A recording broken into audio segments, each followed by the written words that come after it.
Nice. Damn. If we would have had that sucker, that was nice. I don't think I can back this thing up. So if we're gonna be on Central, we gotta be live. So if they ever get in like an end zone situation, we gotta go straight to it.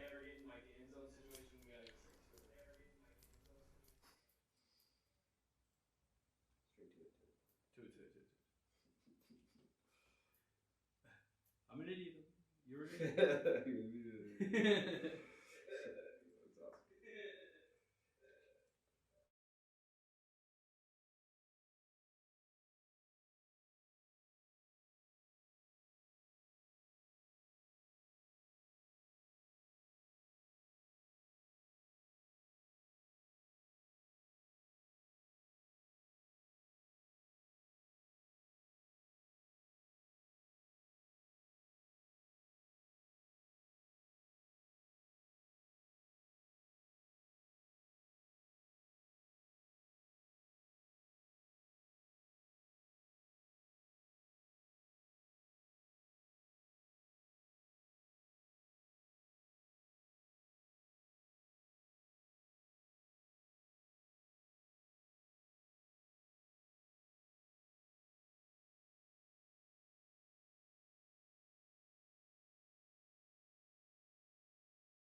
All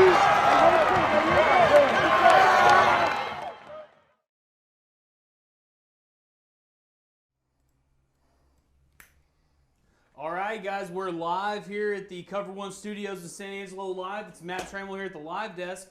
We're coming at you live with some Bobcats football. We're starting out hot. Right now, the Bobcats are driving the field. They just got an interception in their own end zone. They lead 13-0 at the end of the first quarter.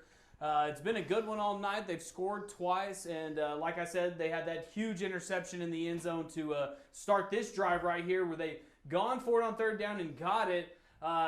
Second down right here, let's see what happens. They line up, they got two to each side, one running back in the back to his right. Malachi Brown reads the defense, takes a snap, and takes a step back, and he looks like he's going to throw it. That's a catch, and looks like another first down for the Bobcats. It seems like this thing keeps rolling. We're going to keep this train rolling. So, going to be first down for the Bobcats on Midland's 36-yard line. First down, they've been rolling all night. They've had 13 points already, like I said. They've held up 0 points. This is a team that's supposed to roll district. They're first place in the district right now, undefeated in district. So let's see what happens. They have two backs right here. Malachi Brown fixes the handoff. Looks like he's going to throw the long ball. It is, incomplete, but out of bounds. That would have been caught at the 5-yard line, but it was incomplete. So it's going to be second down, and back to you guys at the desk. All right, Matt Trammell holding it down as we get things started here in week 11 of the Texas high school football season. This is COVER1 Live here at the San Angelo Live Studios. I'm Manny Diaz, joined by Mason Matthews. One of San Angelo's finest, one of our firefighters here in the city of San Angelo. Of course, Mason he was a guest earlier this season. I guess I didn't mess up bad enough. You asked me to come back. Yeah. Christian had a few things to knock out tonight, so he's filling in for Christian Gabaldon. So I'm the older version of Christian. Yes, the older and version. shorter version of Christian. So, yeah. So we're gonna have some fun tonight, and boy, do we have just a slate of games for you. Of course, Trammell filled us in with the San Angelo Central Bobcats, who are in the Tall City tonight, taking on the Midland High Bulldogs. They're looking to move to 4-0 in district play. We'll peek in on that game as this one progresses. Plus, in fact, we will look to kind of get back to that game here in just a bit. Plus, Midland Lee looks to kind of continue their winning ways as they take on the Frenship Tigers tonight in Lubbock, as well as the Odessa, and it's a battle of Odessa tonight at Ratliff Stadium. Odessa High, Odessa Permian, doesn't get much better than that one. The Broncos and the Panthers. Yeah. Age old. Then, of course, another game that we're watching down in the Class 3A ranks, the early Longhorns and the Wall Hawks. Big game for the Hawks here as they look to kind of seal up the district season. And we are actually going to go back to Midland. Trammell, what do we got cooking here? All right, so first down, and not exactly goal, but we're on the 14-yard line. Central just handed the ball off, didn't get much off it, but it's going to be, like I said, 2nd and 10. But we're right here marching by the goal line, so let's just take a peek in here and see what happens. We got two receivers on each side. We got we got two on the right, one on the left. We got that flex position right there. He takes the snap. Looks like he's going to throw it. And, yep, that's going to be a Central Bobcat touchdown right there. Huge. Ooh, Man, that'll nice. work. Nice. Yep, just find the guy right there in the middle, just running right, just like a little in route right there, and find some space, sit down right in the goal line. That's going to bring the lead to 20-0. If they are 19-0, if they make this, it'll be 20-0. Wow, so the Bobcats kind of getting it cranked early on in the early goings here. Yep. Now, Mason, I'm not sure if you kind of saw a few weeks ago. Oh, looks like they're going to go for two. Just a sneak. It's going all the way. Looks like, no. Malachi kind of stuffed at the goal line. Yeah, it kind of got stuffed. One side looked like they made it in, but it looks like a little bit of trickery and doesn't pan out for the Bobcats. No. But that's okay. It's an 18-0 lead down there in Midland. All right. Awesome. There we are. Now, Sick 'em. Yeah, sick 'em Cats. Yeah. Up 19-0 right now. Yep. They're in the Tall City looking to move to 4-0. Now, I'm not sure if you caught it just a few weeks ago. Malachi Brown threw for 5 touchdowns against Abilene High. He's an incredible tied athlete, a man. school record. Yep. Early on in the season, we were kind of getting a little antsy. Playing some good teams, man. We're Playing playing some some good teams. teams. Yeah, I think we got to say that. Yep, so, absolutely. So he's certainly redeemed himself, No as doubt. has No this doubt. entire Central football team. Kid's a great quarterback, man. Yeah. Watching him the last 2 years, he literally just gets better. And like I said early on in the season, I think there was some panic, but man, we were playing some outside teams, some teams that we're not used to playing, preseason, and played some really good teams really close. So, Definitely, yeah. By the way, one other game that we are watching tonight is down in Sonora and Sutton County as the Sonora Broncos take on the Ballinger Bearcats. Now, the Bearcats, these kids have just been on a tear this entire season, and they've been doing some good things. Now looking to wrap up the outright district title tonight in Sutton County. The Broncos looking to kind of maybe say, hey, hold the phone. We have boots on the ground in that one. We'll get you kind of taken care of that one. So looks like Trammell's signaling us to go out to Wolforth. All right, Midland Lee, they're on the 5-yard line looking for the score here. They got a receiver in motion. Quarterback steps up, going to squeeze it, and looks like he's down on the 1-yard line. It's going to bring up 3rd down and goal. Midland Lee, they're already coming into Lubbock, taking care of some things here. So that's just a little update, and we'll see if they score right here. Yeah, Mikey Serrano kind of doing some work there, getting within the inside the 5-yard line. Not too bad. Trammell, what are you cooking up here? If you're all right, here we go. So they're going to look like in a tight set. So it's probably going to be a run down the gut. Looks like in a wildcat formation. Got a little movement right there. So looks like it's going to back him up a little bit. Going to be 3rd and about 7 now. In fact, that is a true wildcat formation. That number 13 that you were seeing there, he is the backup quarterback. He's also a wide receiver on the team. Extremely versatile.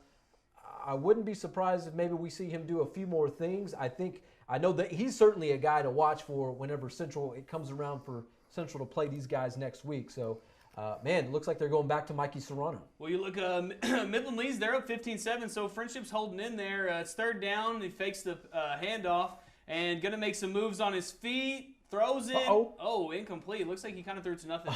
That one was actually 2nd down, so now it's actually going to be about 3rd and 7. Let's see what the coach cooks up here. Man, that's a little Patrick Mahomes kind of toss there. Yeah. It's like, easy there, Mikey Serrano. Man, so Frenship, not the best team in the district, and we've seen Midland Lee lose one game to who was that earlier in the Odessa Permian. Yeah, that was Odessa Permian. Odessa Permian, yeah. So this is Permian. a very key matchup in the Little Southwest Conference. So the quarterback takes a snap, and it looks like it's just a pass, and no good. That's going to bring up 4th and 7. Man, okay. Holding tight. All right, Trammell. Well, actually, Mason, I'll ask you this. So they went for it. They did not complete the touchdown here for the first, which would have been the obvious 1st down. Right. So what do you do here? Do you go for it or do you kick the field goal? Here's the deal. You're up 21-7, right?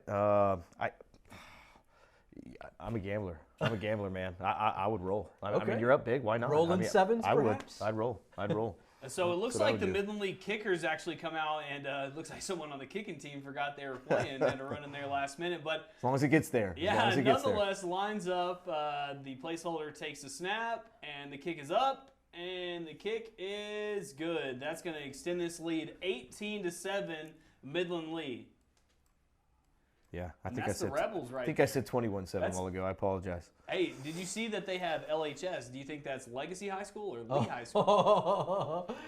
Trammell, we'll come back. We'll go to you here. So, yes to all of the above. Yeah, how about that's right. that? Hey, that's the right answer. LHS, the right answer is yes. Yeah, go LHS. Rebels, right? So, Trammell, you are a Lubbock guy through and through. Did you like what you saw there? Certainly, with the ability to maybe go. Well, they got the stop, at least take the points. and they got the stop, and they're hanging in there. It's a little bit of a stretch now. It's an 11-point ball game, but still early in the game. Frenship's sneaky. Frenship can score some points. They are. You saw that when they played Odessa Permian. So especially in this little Southwest Conference, anything can happen. Yep. All right. So you're a Lubbock guy? Yeah, Actually, so a little what bit are you outside. like a Little are bit you like outside. a I'm actually Estacada, Coronada, Actually, a Monterey? little bit outside. I'm a Levelland guy. Oh, Levelland, Levelland. yeah. Lobos, From the baby. land, Yeah. Lobos. They're taking on the Indians tonight. I saw that. Last time I checked at our San Angelo Live Scores page, they were actually beating the Seminole Indians. I'm looking it up for you right now. Yes, thank you. I wanna Let's keep see us it. posted on that. Yeah. We'll be rooting for the Levelland Lobos Go tonight. Thank Levelland. you, Matt Trammell, there at the Trammell Live desk here on SanAngeloLive.com. Hey, by the way, our first hour of coverage tonight presented by Little Caesars Pizza of San Angelo. Pizza. You need a hot and ready. You need something quick, and you need it at a cheap price. Holler at our friends over at Little Caesars Pizza. Pizza. There, you can't go wrong with the hot and ready there. Never. $5 hot and ready, baby. I'm a firefighter, man. Little Caesars is very popular at the firehouse. Yeah. Why not? Yeah, absolutely. Yeah, we do a lot of pizza. And by the way, also our live feeds and our highlights tonight are presented by Eggemeyer's General Store. All right, looks like we're going to go back to a live feed here. So it's Midland High. They're knocking on Central's door, handing it off right here, barreling through. That's a touchdown for the Bulldogs. They're inching a little bit closer on Central right here. That's going to make that, 19-6? Mm-hmm. Yep. All right, 19-6. The extra point can make it 19-7. Manny, how does that make you feel right there? At some point, defenses, they're going to give up a few things. I think for Central, it's bend, but don't break. They're at home. I mean, when you're at home, Midland's everybody gets gamed up, ready to go at home. Yeah. They're gonna put up a fight. I snap. think the Cats got it, man. Kick is up, and the kick is good. Ooh. That's going to make it 7. 19-7. Oh, Okay. yeah, 19-7. That's right. Okay. Reset now. 19-7. Reset. All right, thank you, Trammell, there at the Trammell Live Desk, courtesy of all of our live feeds and highlights are presented by Eggemeyer's General Store. Well, tonight we're going to play a little game. It's almost the Vegas odds of Texas high school football. We'll play a little over and under with our friend Mason Matthews here. In fact, we will give you an inside look of what it is to set the line and who actually set the line for all this. Your boy. Yeah. Trev, I'm trying not to reveal you, but obviously no one knows who said that. Nobody knows. It was just somebody. It was somebody. So we'll have a little fun with that, and then plus, hey, we're just 2 weeks away from we're just a few weeks away from San Angelo Central v. Odessa Permian here in the Concho Valley. We still have a lot of football to be played between now and then. Certainly next week against Midland Lee. Yep. Anything can happen at that. Anything, man. So at this point, I mean, things could be up for grabs still. Well, in both those games, the history of San Angelo and Midland Odessa, I mean, it goes back. I mean, show my age here. Yeah. I mean that's been. I mean, back to my sophomore year in high school, it's always been that way. It's always been. I remember in junior high. I mean, Permian Central, Midland Lee Central. It's just always been that way. It's a big thing. Yep. So tonight we will give you an inside look at the Permian Panthers. It's our COVER1 preview of the week. The Mojo QB1. It's probably one of the most tradition-rich programs in all of the state of Texas. 6-time state champions.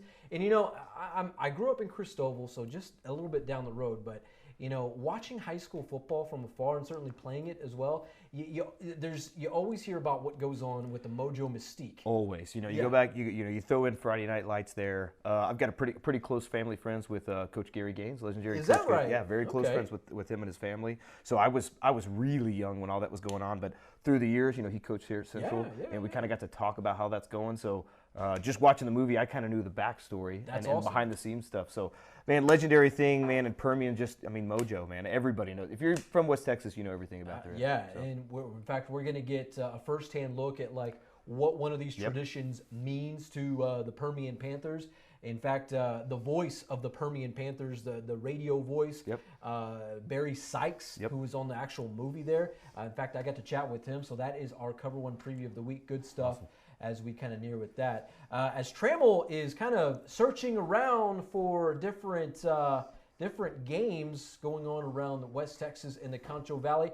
Trammell, do you got a few moments? Do you want to play? Do you want to? We got time. Yeah, we can always get into the odds makings of this. Believe it or not, but man, I'm a great multitasker.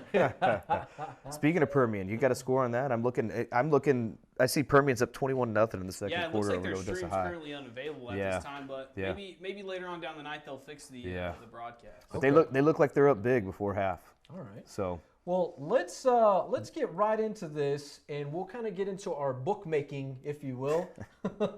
And I'll just go ahead and reveal it, courtesy of Matt Trammell. Trammell was hardworking for us today, as he was crunching the numbers. And we'll get right into it here, and we'll get Trammell's expertise. So we'll start off with our game that we were watching just a few moments ago, and that is San Angelo Central, Midland High. Trammell, you set the line at, what is this, plus 15? I got Central. Yeah, I got Central at plus 15. They're supposed to walk through this game, but I don't know how much of a blowout it'll be because this Midland team can kind of throw it out. Man, they're at home, man. So I set the over/under at 49. Okay. So the over/under 49 plus 15 in favor of the Bobcats. Mason, how do you feel about that right there? I feel like Trammell's probably better, more, so much better at that than I'm ever going to be. I'm just going to go with him, actually. I'm just going to, whatever Trammell did, I'm just going to echo, if that's okay. Yeah. I don't feel like I'm good enough to. So you're going to take, what would you take? Would you take the over at 15, think Central win by more than 15 or less than 15? I'm going to take the over. All right. I think that, but I'm a Central guy. I got to do that. I got to do that. Yeah. What about over/under? What do you think? They're going to score, both of the teams going to score more than 49 tonight? 49. What's the score now? Right now it's 19-7. Yeah. It's 19-7. That's already halfway there. Yeah, so so I think we can all agree San Angelo Central will likely pull out this game. I do. It's just a matter of how much. By how much, yes. So, I think they handedly win. I just don't know how handedly. I don't know. For the folks at home who are joining us, the over/under, so Trammell set the over/under at 49 tonight. So we're Trammell, did you go with over 49 so here we go. Under 49? So the line is 40. I set the line at 49. Okay. Your choices are: will both teams score more than 40? Not together combined. Together, yes. Will they score more than 49 points or less than 49? I'm going with. Man, it's already 19-7. We got 5 minutes in the second quarter. I'm going under. You're going under? I'm going under. Defense has got to step up. What about you, Manny? Total combined 49 points. Okay, Mason. I'll stick with the under there. Okay. I'll stick with the under. Yep. I think All right. I think we'll see some good stuff. What about 15, Manny? What do you have on that? Are you over 15? Do you think Central will win more than 15 or less? I think 15. I think that's a good. I do too. I'm agreeing. So we got overs. All right. Yep. We got overs and we got unders. Trammell, are you sticking with the over 49? Oh, I just set the lines, buddy. Okay. You just set the lines. I see how this works. Okay. Trammell does all the work. A great Trammell does all the work. mediator, Yeah. Okay, so let's do this one here. I like your play. I like that play. That's all right. So Trammell. So now we'll get on to our next game here with Midland Lee and Wolford Frenship. The Rebels. Trammell likes the Rebels in this game. Hey, so look at this. So I set this one. I had Midland Lee winning. I had them by 10.5. So the line's at 10.5. Right now the game's 11. So what do you think? Is Midland Lee going to win by more or less than 10.5? Wow, man, that's I think I'm going more. I'm going more. More? Yeah. So you like the over? I like the over. No? Okay. All right. Yep. All right. Well, we're taking that one. What did we say on that one? I got 10.5. 10.5. Midland Lee win by 10.5. Man. It's 11 right now. I'll take the 10.5. Yeah, Trammell. I like the 10.5 in that one. Now, as far as the over/under in that one, we have 68. Way under. 68 under. Yeah, I'm going under. Yeah. That might have been a little high, but I like your optimism average there. about 30 points a game, so maybe things will pop up. Okay. So let's go to the next one, guys. What else you got? And this is another little Southwest Conference game I got on this. Odessa Permian. I got them winning, of course. This Odessa team is pretty rough. Yep. But I got them winning by 18, which would be at least 3 touchdowns, or a tie would be 2 touchdowns and a field goal. So what do y'all think? I got the over. More than 18? Yeah, they're winning by more than 18. So you're picking. You set the over/under at 40. I'll take the over on that one. You'll take the over. I'll on take the the 40? over. All now right. I will now as far as plus 18 on that, man. I don't know, man. 18's a lot. That's a lot of points to kind of make sure you win by. I don't know. And I'm showing it's 21-0 right now. I don't think I'd take that one. I wouldn't take. Are you, man? You make sure you're writing these down. I'm showing. So right now I've got, unless if my spot's correct, Okay. I've got Permian's up 21-0 with 7 minutes left in the second quarter. Okay. Man, So so let's. no, Manny, you can't I'm just change. saying. You can't change your bet after. I'm just you know the saying. score. I'm just saying. That's a $3. That's a Permian and Odessa High. I mean, that's a pretty fierce rivalry. Okay. And Permian's pretty salty, man. They're pretty Okay. salty. I have a little bit of faith in Odessa. Mojo. I'm wearing black. I can do. I'm wearing the colors tonight. Mojo tonight. Yeah. My Central fans don't hate me. But, this was Okay. not by design. So That are was you not by taking design. the points tonight? I'm taking the points. Okay, so you're taking the points. Yep. Do you feel that you can cover the over under? I do. Of 40. 40. Okay. I'm in. I mean, I think I would be inclined to take over on that because I think Permian will probably score more than I do 40. too. If they can man. run by 18, they would more than likely have. I agree. I think that's I a agree. safe bet. Hey, It's can we? over. But let's Be take over. a break on this. Can we hit this Central game real Yep, quick? hit it. Okay. Yeah, let's go on there. So we got you a got? second or third down late drive here. Malachi Brown is scrambling for his life back there. Man goes left, goes right, goes left, and dang, finally gets sacked right there. Man, that's going to be a big play for Midland right there. They're getting off the field on third down. It looks like that. Central was driving the whole way. Malachi had a huge run.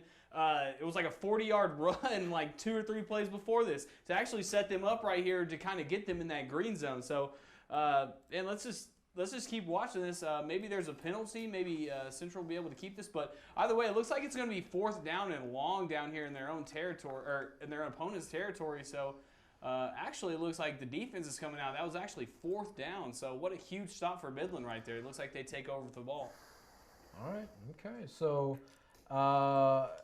that's an interesting look at that game. All right. Man. So let's kind of keep the good times going here with the over/under action. Let's move into some Class 3A action here. All right. So now we're in Class 3A. The game that everyone's wondering about, what is Wall? That's always what we're talking about. What is Wall? So for this one, I do have Wall winning, and I do have them by 13. So if they get them by 2 touchdowns, you get it. But I have the over/under at 51 because Early does like to score some points. Okay. What you guys got? What you got? Okay, let's start with Wall. What do you think? Do y'all think Wall can get them by 13? I do. I think do. that's a for sure I thing. do. They're going to get them by 13, Yep. so we'll take the points. Yep. All right, so we're taking that, and then Yep. the over/under at 51 with that Wall defense. That's kind of tough. But what do y'all think? Man, 51. man Can I? I mean, Can I go with what the? Can I look at what the score is now and use that to sway me? Hey, you could, but where would the fun be in this? yeah. I'll take under. I'm in going. that Yeah, I'm going under. All right, so we got some unders in that Yeah. one. This Okay. Down under. Yep. Trammell is setting. That's Trammell. I think if the reporting and the writing, anything like that Just doesn't the work out, overall, you know. I think you can probably make it as a bookmaker. Yeah. Hey, Hey, can I tempt me. Can I do a little game update right now? Yeah. So Ballinger's up. 3 minutes left in the second quarter, up 29-0 over Sonora. Whoa. Hey, okay. speaking of that, we're about to about to hit a get little some? bit of that. Speaking Speaking of that, Speaking yeah. I'm getting ahead of myself. I'm Speaking getting ahead of get a myself. little ahead of yourself. So, this one might be a little easier now. Ballinger, Are you there? Sonora, Are you going there right now? Ballinger, Sonora. I We got I was leading into it. That's what I was doing. Ballinger. I had them winning by 20. Well, What do we think? I mean, District champions, they have to be sitting people going in the fourth over. quarter, right? Okay, so I'll take the points on that. I'll take plus 20. plus 20. Ballinger because they just been, just They are. taking kids out to the Yep, woodshed they are. this They are. season. All right, and we're going to get a little complicated here on this last over-under. We're going to put it at 42.5, so if they score 42, you don't get it. You got to get the other half. 42 and a half, Trevor. 42 and a half. Okay, what Were went you into just the throwing? half Were you there? throwing darts while you were making Hey, these scores? Or No, this is a very calculated. apparently. Very calculated system. Okay, okay, we'll start with you, Mason. Are you taking the over or the under in this one? I'm gonna take the under. The under? Yeah, I am. I Okay. am. I mean, I know I'm staring at what it looks like, but I'm gonna take the under. Okay. I am. Yep. You take the under. I will take the over. Okay, Because okay. I like what the Ballinger Bearcats are up to. They're I know good. the Sonora I'm just Broncos saying, this year- what if they go into cruise control? That's all I'm trying to. The thing with this game you had to think of, this is the last game before the playoffs, and they just won a district championship last year, or not last year, last week. Last week, So, yep. Fourth quarter, third quarter comes around, and they're That's up true. by 30. Yeah, They may not man. be playing people. Yeah. We just got a touchdown over here. Maybe we can take a look at it very fast if you get to it. Looks like a handoff right down the middle, and that's going to be a touchdown against Central right there. Oh, man. Uh-oh. So what have we got? A score update let's there see, from little Midland. score update. 1913, Blur to blur. isn't it? 1913 should be. That looks 19-13, yeah, with 2:44 left in the second quarter. What? The Central Bobcats have a slight lead. That's crazy. So who said 15? Anyone say over on 15? I think I took the points. I took 15. All right. I Well, believe. I'm that's not a sure little- what I wrote, Now but we're that's getting what a I'm going to little go with. nervous. No one's writing it down. That's what I'm. Yeah. If no one's here to hold me to it, that's what I'm going That's with. right. That's right. So Okay, so it is 19-13 there at Grande Communications Stadium. Trammell, your thoughts on this? Well, I mean, as I thought that, Midland was definitely going to lose this one handedly. Sorry. It doesn't look like that's going to happen. It looks like these Bulldogs are actually coming to fight. I think it could still happen. I think they go in at half. Davis talks to them. What are y'all doing? What's going on? I think they're in Midland, so Midland, the Bulldogs are hyped. I think they come back out after half, and Central gets it done. That's why I took the points. Okay. Yep. I think it's going to happen. That definitely, if that happens, hey, I'm all happy. Yep. Because right now, if they can walk out of here undefeated in district, that's Nothing against Yellow Midland Brick High Road, fans, right? Yeah. but I'm a Bobcat guy. Sorry. There's a little bias. Just a tad. here. Just a Okay. tad. Thank you, Matt Trammell Yeah. from the Trammell Live Desk. Of course, he's filling as he is also Trammell Bookmaking. In fact, that's probably a website coming to a website near you. They're building it in the back right now. TrammellBookmaking.com, the best in Texas high school football bookmaking, if you will. So there's no money involved in this. No This is money, just for yeah. fun. Let's just put that disclosure out there. There's no money involved. There may be a Topo Chico involved. Topo Chico. Yes. That's what I'm talking about. Yeah. So speaking of Topo Chico, what did we do with Ballinger? What was your line? Wasn't it 42.5? Yes, 42. Man, I got an update. I got an update. It's 36-0. 36-0. Ballinger. Who didn't Yeah. take the over? Yeah. I'm sticking to it, man. I think it's gonna happen. Because you know what? The Sonora Broncos team, they've lost a lot of games, but they've fought hard in a lot Oh of man, games. Sonora's always a tough The team. El Dorado game where they went into 2 overtimes, I mean, this team can definitely play and this team can definitely fight. So when you're talking about Ballinger's second string coming in there, basically maybe a little bit better than the junior varsity stepping up in there. Sonora could probably maybe stop them. So Who knows? It's Look at your almost guys. we could have like. Cristobal, baby. Oh wow. Okay, so Checking we'll at you. we'll get some score Yeah. updates here in a moment. Yeah. So it's almost like it's almost like some bad beats, if we get into that, if we start There seeing may some be a teams few. that can't necessarily come Yeah. through for us.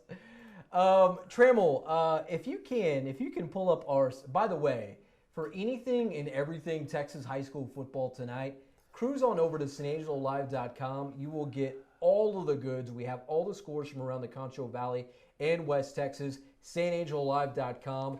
We have Sonia Ramirez Munoz and Yanis Green working crazy hard for us tonight. Even Joe Hyde, our publisher and owner of SanAngeloLive.com. Eating pizza. Yeah, in fact, he's getting after some pizza. I'm wondering if that Little is some. Caesars. Yes, we will say that is Little Caesars Pizza, indeed. So, SanAngeloLive.com. Matt Trammell will be efforting some scores for us here in the next few moments. Trammell, if you can, we'll go to you, and if you can just Come take on, us. bring it. Hey, we're here. We're at the live desk. We're transforming into the scores desk now. SanAngeloLive.com/scores. Remember, the live desk is still up for sponsorship if you want to be a part of this action right here. No, but nonetheless, SanAngeloLive.com/scores is where you can find all the football briefs, all the scores. You want to check this video out. You want to check out some other just awesome videos. This is where it's at. But one thing is there's a lot of scores. And let's just go ahead and check out some of those scores right now. So we got Mason and Bracktonville. Mason's up at this one, 21-0 in the first quarter. They're looking to run through this one. Next is Amarillo Tascosa. Amarillo's winning that one 20-0 in the first quarter. Aspermont Ira's up 30-0 in the first quarter. Sterling City, they've already finished off Robert Lee 46-0 first quarter. Wow. Byron Nelson Keller Timber Creek. Timber Creek's got that one 24-14. It's already in the second quarter. South Lake Carroll, they're balling out this year. They're playing Keller Central. They up in the second quarter 28-7. Weatherford Pascal, Weatherford up 21-7. Somerville Milano, that one's already finished. Somerville up 62-0. Now Somerville, that's kind of in that that southern area of Texas. It's in the region where Cristobal and El Dorado could actually. This is a potential matchup. Certainly Burton and Bartlett. Burton is another one of these teams. That's why we're kind of incorporating them. Well, Cristobal has the potential to see these guys second or third round. Yep. Or Somerville. All right, Burton won. I'm guessing that was what he said. Earlier this week against Bartlett, 61-0. That one's final. Second quarter, we got Denton Ryan up big against the Colony, 28-0. Water Valley, man, they played on the 5th. They beat the heck out of Paint Rock, 60-0. Canyon Hereford, Canyon's up big in the first quarter, 25-0. Oh, the Mojo, they're just beating up on the Odessa Broncos, 21-0. Let's go ahead and look back there. We have that one at Odessa winning by 18 points and the over-under at 40. So looks like we might get something going there. Midland Lee at Frenship. Like I said, another one of these games. We got Midland up 20. We have Midland going to win this game 10.5 with the over-under of 68. Their score right now in the second quarter is 21-7. Man. Odessa Compass Academy Charter School, is that not a mouthful, against Tornillo? That game got canceled. San Angelo Central, they're up 19-7, but we just saw that Midland score. It's actually going to be 19-13. That one's in the second quarter. Highland Park, Longview. Highland Park's only up 6-0 in the first quarter. That one's going to be a good game for sure. Duncanville 7, Hewitt Midway 0 in the first quarter. Lubbock Coronado against Lubbock High. Lubbock Coronado's running away with this one early, 28-7. Haltom, Hurst, LD Bell. Haltom's up by 1 point in the second quarter. This one's a nail biter. It's up 14-13 against LD Bell. TLCA, they're down already get 14-0 in the first quarter against Breckenridge. Abilene Wiley's up big against Wichita Falls, 21-0 in the second quarter. Boyd and Bowie. Boyd's up 7-0 in the first quarter. Jim Ned's up against Clyde in the first quarter, 7-0. Anson, Colorado City. Anson's up in the first quarter, 6-0. Canyon Randall 27, Plainview 6. That one's in the second quarter. Reagan County Stanton, Reagan County 7 in the first quarter. Halley Forsan, that one is tied in the first quarter. Ozona Johnson City, Ozona's up 6-0 in the first quarter. Brock Pilot Point, Brock's up right now 7-0 as they continue to just roll through everyone. Wallen Early, we don't have the score yet for that one. Eastland, just kidding, we do. It's 6-0 last time we had an update, and that was 3:48 left in the first quarter. Wow. Eastland, Dublin, Eastland was up 21-7 in the second quarter. Winters and Coleman, they had to cancel a game. Looks like Coleman had some problems with some COVID. 3:20 left in the second quarter. Wall? Yeah. 12-0. That's the second quarter update. Wall's leading that game right now. Bangs Brady. Bangs is up against Brady right now in the second quarter, 27-7. We saw Bangs play that good game last week against Ballinger. Ingram Moore, Great Creek. Ingram Moore's up 7-0 in the first quarter. Ballinger, Sonora. Ballinger is, beating up on those Broncos, 23-0. Hopefully Ballinger can hold the line there. Yeah, we'll see what happens. That Ballinger line, let's just go ahead and remember. Yeah, it's plus that's 20. Plus 20, so Plus 20. It's working there. It's already got it, but we can see if we can hold it. Remember, the over-under on that one's 42.5. Comanche Merkel. Comanche's up 13-8 in the second quarter. Cisco San Saba. Cisco's up 20-0 in the second quarter. That's a shocker right there because that's a big not game. only for the district title, but those are two state-ranked teams. San Saba and Cisco it's been on a huge collision course. That's a surprising score to see, certainly the way San Saba's been playing. Yep. All right, Littlefield Muleshoe. Littlefield's up 14-0 in the second quarter. Dalhart, El Murillo, River Road. Dalhart 7-0 in the first quarter. Lockney Hamlin. Hamlin's up 7-0 in the second quarter. Goldthwaite DeLong. Goldthwaite 14-7 in the second quarter. Seminole Leveland. The boys, the Lobos. They must have got the 2-point conversion. They're up 8-6 in the second quarter. Dumas Pampa 14-0 Dumas in the second quarter. Then we are going to just go ahead and hit some finals here from a couple of nights ago. Euless Trinity North Crowley 42-13. That one's final. Lug Monterey Amarillo Caprock 35-20. That one's final. Waco La Vega Brownwood. Brownwood suffered a big loss, and that one's 62-6. And looks like that's going to be it. You can check out these scores plus all kinds of scores, sports coverage, this video you're watching, plus a million other types of videos. Remember, all these are brought to you by Deersky and Deersky Realtors, the real estate professionals of Texas. I'm Matt Trammell at the San Angelo Live scores page, and back to you guys. All right. Matt Trammell holding it down there from the Trammell Live desk / Trammell scoreboard desk. Oh, go back. Can we hit this real quick? Oh, Yeah, no, so never mind. looks like we got some didn't get goods the there. replay. Looks like we just had a central touchdown. Let's see, maybe we can get the replay on it. I don't know if we'll be able to get it, but we'll be able to get. They'll the flash us point. the score here in a bit. So it looks like Central just got in the end zone there, Trammell? Yeah, they just got an end zone. It looked like a pass that was a contested pass. It looked like a pretty good snag. Maybe we got this timeout right now. Maybe we'll be able to take a look at it. But this is coming to you from Mascot Media, straight from Ratliff Stadium. Or that's Grande Communications. Grande Stadium Communications there in yeah, Midland. Grande.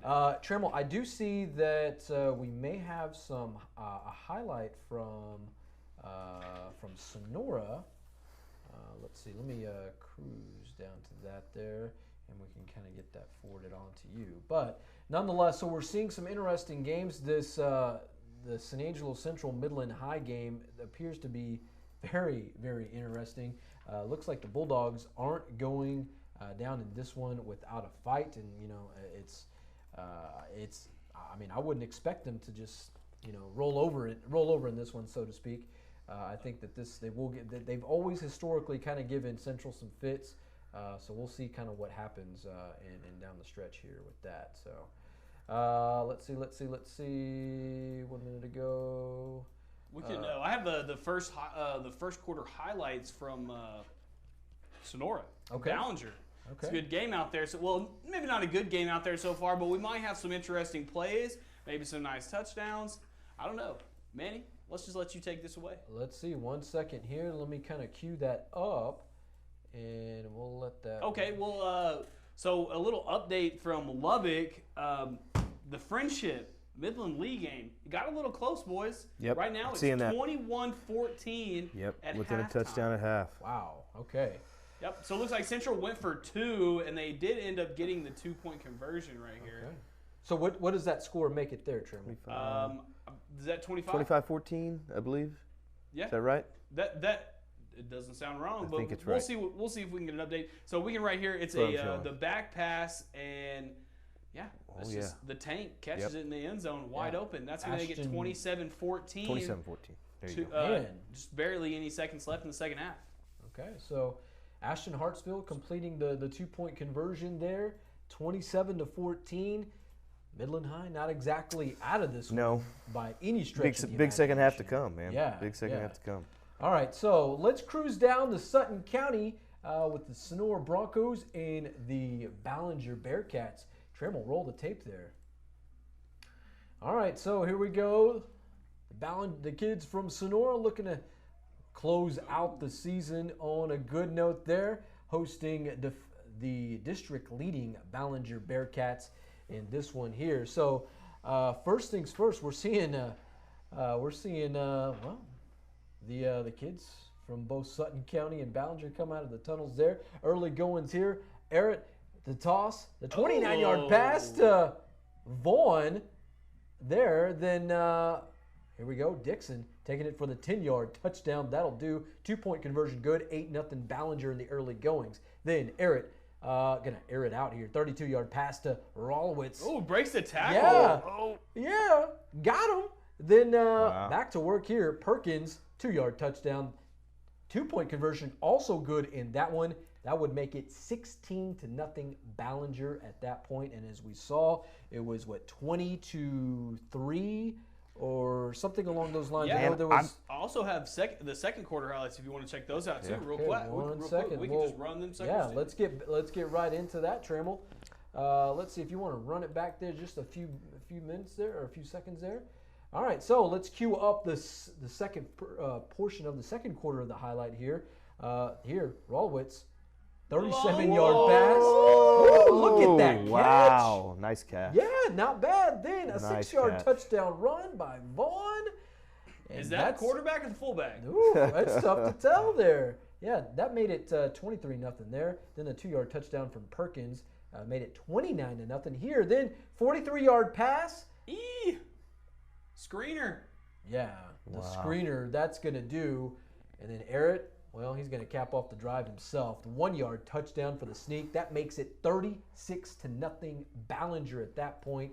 So the Bearcats just truly rolling.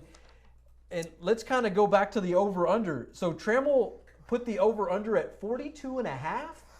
42.5. Plus 20 as a favorite, the Bearcats in that one. So I'm on it. I've got an app, right, and people can update it as it go. I'm showing 36-0 Ballinger. I don't know if that's right. That's exactly right. Oh man, Right, I'm gonna guys. tell you something. I work. I moonlight in Sonora on my days off from San Angelo Fire. I get to go work EMS down there. So, I mean, I've been around Sonora, like, even back to my house. Sonora is a proud program. Very much. And I'm telling you, I guarantee you this is not sitting well in Sutton County. No. No. And the thing is with... No matter how, it doesn't matter how good you are, nobody goes in Sutton County and pushes them around. That's a tough I'm sure thing they're for not them this happy. season because they're very young. They are. They're rebuilding. They're going through some growing pains right now. And this is year 2 under their head coach, Kevin Sherrill. God bless him. He's trying his very hardest. They'll come around. Sonora's tough, man. They always figure it out. But the offense that they're running, it's a very old school offense. A lot of folks in Sonora talking to them that I'm very close with down there, they say they don't know if that's for them. It's gonna so, stick. Yeah, so that means so if it doesn't stick, so how long is Kevin Sherrill there? Gotcha. So that becomes the question at that point. But we hope. I've been a big Bronco Nation fan for years. So we got a firefighter that was on their state championship team back 2000, 2001. 2001. Yeah, he's a fireman, so he talks old school Sonora Broncos all the time. Yeah, his name is McShane Matthews. Okay. Yeah. So I played baseball with a good guy that was the quarterback there for that championship team. So I Scotty imagine, Moore. you will hear lots of talk of yesteryear at that point. I don't know. That's not going good in Sutton County right now. No, it's not. But hey, come on Broncos. The Ballinger Bearcats, they're looking very good this season. This could be the year that they do some damage. In that Class 3A Division 2 there. So hey, another game that I'd also like to look at, and I'm sure we'll get an update here as soon as possible, is my Cristobal Cougars, my hometown Cristobal Cougars, and the Miles Bulldogs. Go Cougs. Last we saw was... I think it was 6-6 last I saw. I'm trying to find it again. Yeah. I'm not going to say I'm worried about that one, but what's on the... So here, let me set the table for that one. What's on the table for the Cougs tonight is the program's first outright district title of the 11-man era. We have not won a district title since going back to the 6-man days. We've always had a share of a district title. So you ready? I got an update for you. So 5 minutes left in the second quarter, and your Cougars are up 20-6. Okay. That makes me feel a lot better now. Yeah, they're looking good. Number 8 in the state. Yes. Yeah, man. A very good football team. Big time. What's so good is like the Wellingtons. These other great teams from the Panhandle. They're in this region. Cristobal's in a region down south. So, the opportunity to see some of these stellar teams is few and far between until you get to a state championship. I'm not going to rule them out for a state championship. No. I think all that matters there is we got state-ranked teams right here in the Concho Valley. Very much That's all that matters. Yeah, and the El Dorado Eagles. God bless them. They were not able to square off against Junction tonight. Junction had some kids come down with the COVID. So thoughts and prayers with the Junction community. Hopefully they get all that figured out. And certainly with the Cougars and the Eagles, they'll be advancing on into the playoffs. So hopefully, wish them the best of luck. And certainly tonight, the Cougars in Runnels County taking on the Miles Bulldogs. All right, so we've seen the Central Bobcats. They are now at the break. We're looking that the Cats have at least, what is it, a 2-touchdown lead? 27 to 14. 27-14. So just right under that 2-possession type lead in that one there. Permian and Odessa. What are we seeing? Do we have an update from that one? Yeah, man, I'm still showing a halftime 28-0 Permian. 28-0. So let's revisit that. Trammell said he set the line at 18. That's not bad. No. The over/under at 40. I tell you, Trammell knows something. I don't know what he knows, but his bookmaking skills are right now. There's no bad beats. He had an in somewhere. There's no bad beats No, tonight thus far, no. but there's still a lot of football to be played as we advance. Into And I'm the telling you, second it's half. Odessa, man. You can't. That's a crosstown rivalry. I mean, Yeah. in-town rivalry. I mean, you can't. Anything can happen in those games. Midland Lee, Midland High, Odessa High, Odessa Permian. I mean, that's bragging rights for years, you know. So Definitely. we'll see. We'll see. We'll see if the Broncos can come out and put something up against Permian. Another really cool thing that we kind of do around here as we kind of celebrate the kids of the from the Thursday night lights. It's the JV kids or some middle school kids, and tonight we do have some video of that, and we call it the best of the Thursday night lights. And in fact, as Trammell kind of prepares a number of these games for us on the live stream there, we'll get into the best of, and this is probably one of my most favorite segments here because Mason, let me just set the table here for you. We're going to check in with some of the we'll check in with the Central freshman team and the Central JV Orange team and the Wall freshman team. And these kids, I mean, just blow it up. They're doing some solid things. They're setting up all the framework, man. You'll be next year COVER1. You're gonna be talking about some of those kids. And I think we're not far off from talking from one kid, and that's what we'll start off tonight in this week's segment of Best of the Thursday Night Lights. All right, first things first, the San Angelo Central JV Orange team. Check out my man Adam Robles going 85 yards to the house. He made a little shimmy, and then he just turned on the Jets, like man. nothing. Gone. Kicked on the Jets, but this kid is far from done. Check out this catch. 22-yard touchdown here, but look at him in the corner of the end zone, top right-hand corner. Wow. Oh, just salty catch. In fact, we'll take another look at this here. His mama is so proud. Monica Ann Robles here. Love her to death. Good, great friend. Man, she's loving this, as is her family there. It's a heck of a loving catch, that. man. Unfortunately, the old JV Orange team came up with a loss last night. But more from the Thursday Night Lights here. This is the Central freshman team, Orange team. And look at this kid, the freshman, Adrian Rios. Woo! Look at that! Wow. The saltiness, the disrespect he's showing to that defense. Going down the sideline like nothing. Not too bad there, but we're not done from it yet. Fakes goes okey doke there. Fakes the reverse. And what does he do? Nothing too bad. Just goes to the house. Pretty strong runner, man. That's This awesome. dude, just like Forrest Gump, he just keeps on Yeah. running on Thursday night. Then one more look at from Rios here. Gets behind his offensive line, and says G to the O-N-E, gone. Adrian Rios, love that kid. Thanks, Mom, Denise Rios, for the video there. All right, Wall freshman team. Check out number 4, Matt Steen. Ooh, just takes the toss. And Ooh, shedding I'm tackle. out. See ya. 56-yard touchdown run. In fact, we're going to take another look at that. 4 doing big things, and he's on a freshman squad. So, he's not too far from what we're going to see on the Friday Night Lights. Under the Friday Night Lights there, man. Just One kicks tackle on and another gone. gear. Man. Yeah, one tackle and gone. That's awesome. Yeah, Wall gets the dub under the Thursday Night Lights, 34-20. Congratulations to them. Thanks, Mom and Dad, all the moms out there who help us out in the videos, including your young children there. So, all right, good stuff. All right, so that was the best of the Thursday Night Lights. We'll kind of we'll kind of re-rack the tape later on in the evening in that one. But right now, we are still at halftime in a number of games going on throughout West Texas and the Concho Valley. Trammell, are you seeing anything, or are you still kind of cruising around? I'm trying to get maybe a chat with Ryan Chadwick. Okay, so there's Matt Trammell here. He's efforting a few things, working hard as always there. So we'll come back to the desk.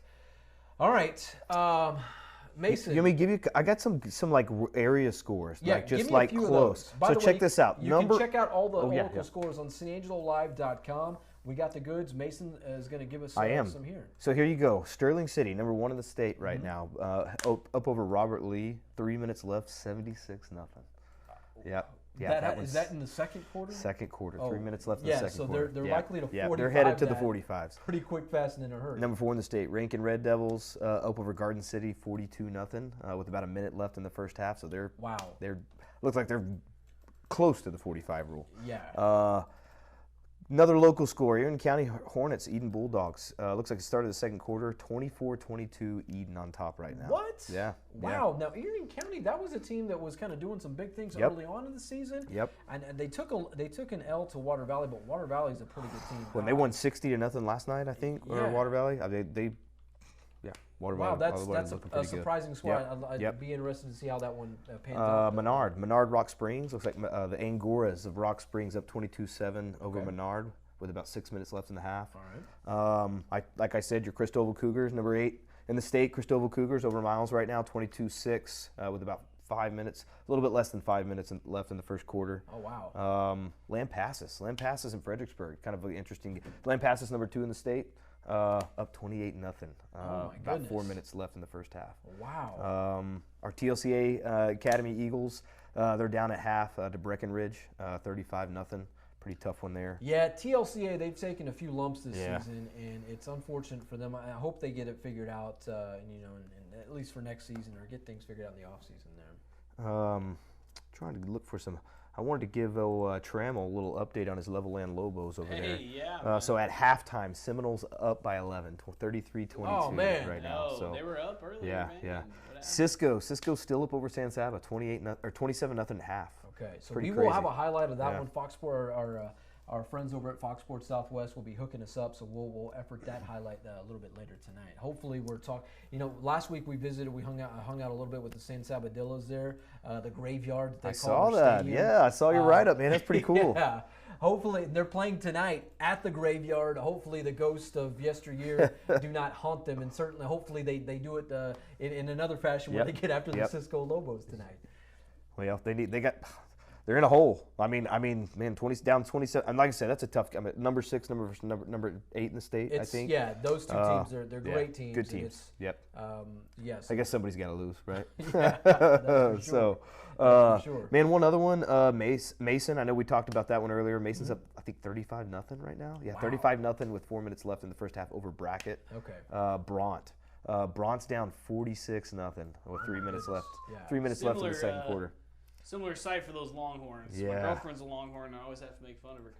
Bronte. Bronte. We got to shoot firemen from Bronte, and that's the Bronte. It's Bronte. So, but that pretty tough one there. Westbrook, that's who they're playing. Number 3 in the state. Yep. I mean, they took an L to Sterling City just a few weeks ago. That was the number 1 versus number 2 matchup there. So yeah, there's. I mean, we have some solid teams. We do. From around the area. A lot of good football, man. Yeah. A lot of good football. All right, so we'll check in. So if you want to take a look at some of these updated scores that Mason has kind of given us tonight, check out www.sanangelolive.com. It's right on the front page there. You'll have it set up. In fact, it's a way that you can catch this show among other things, as well as all the highlights as well. We're gonna take a. What's that? No, you're good, man. Okay. All right, Trammell's giving us a scare there with all that. We're going to take a quick commercial break and we'll get a word from our sponsor. We're the general store with a story to tell. From the local jellies and jams made right here in West Texas, to the gifts and collectibles for everyone, along with our handcrafted Polish pottery to accent your dinner table. So let your memories begin at Eggemeyer's General Store, located in downtown San Angelo.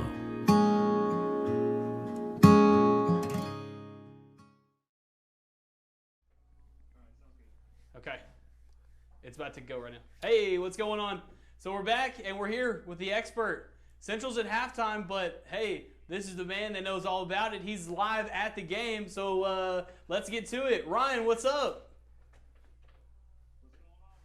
Hey, so Central, they're winning right now. Tell me a little bit about the game.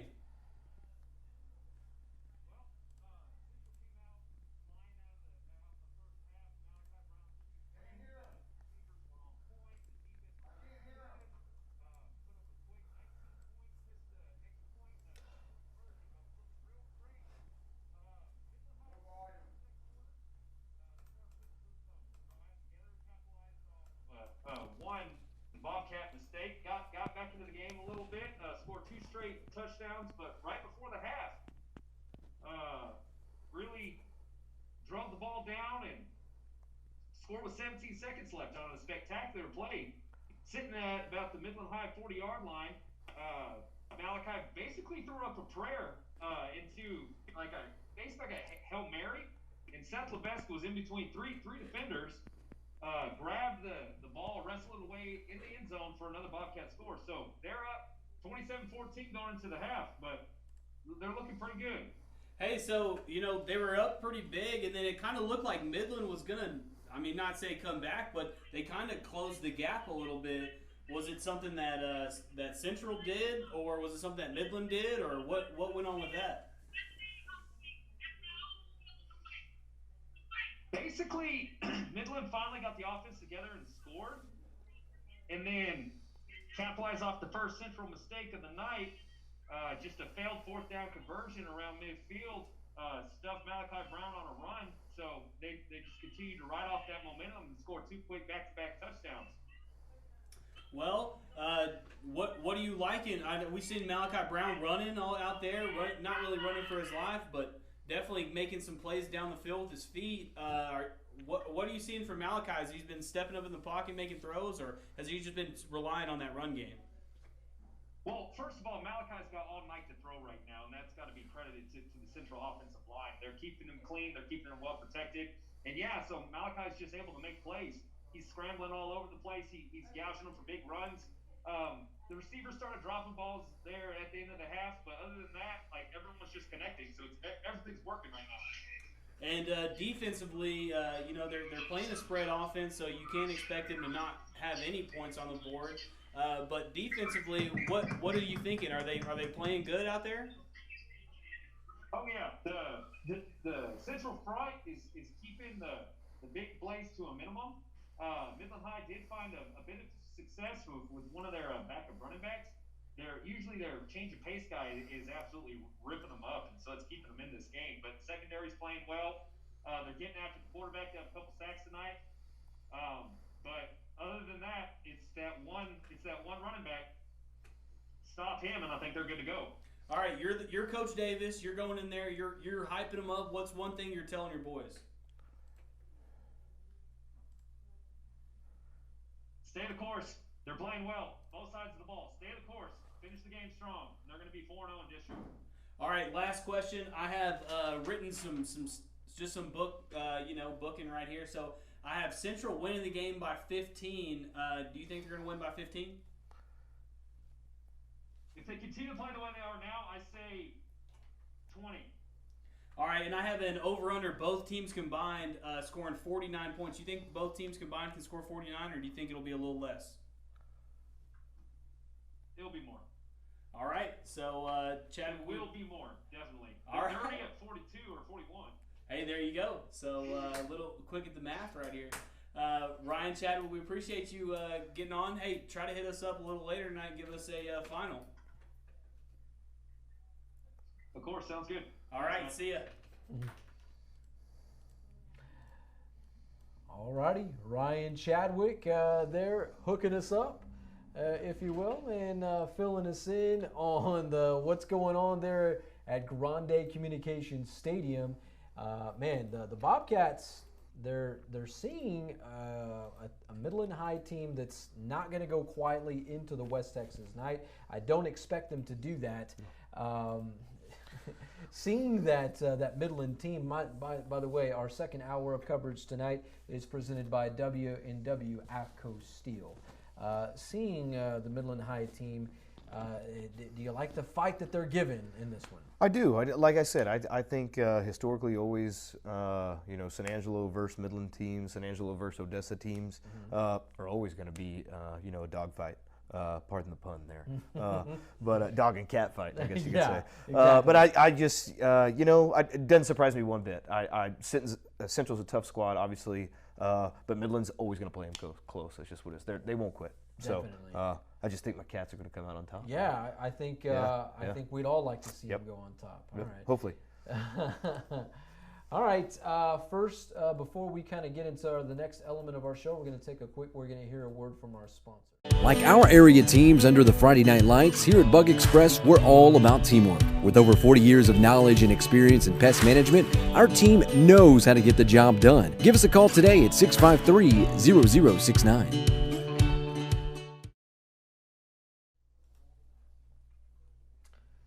All right. Big thanks to Bug Express for hooking us up throughout the show and certainly this season. They've been a proud sponsor of our COVER1 previews.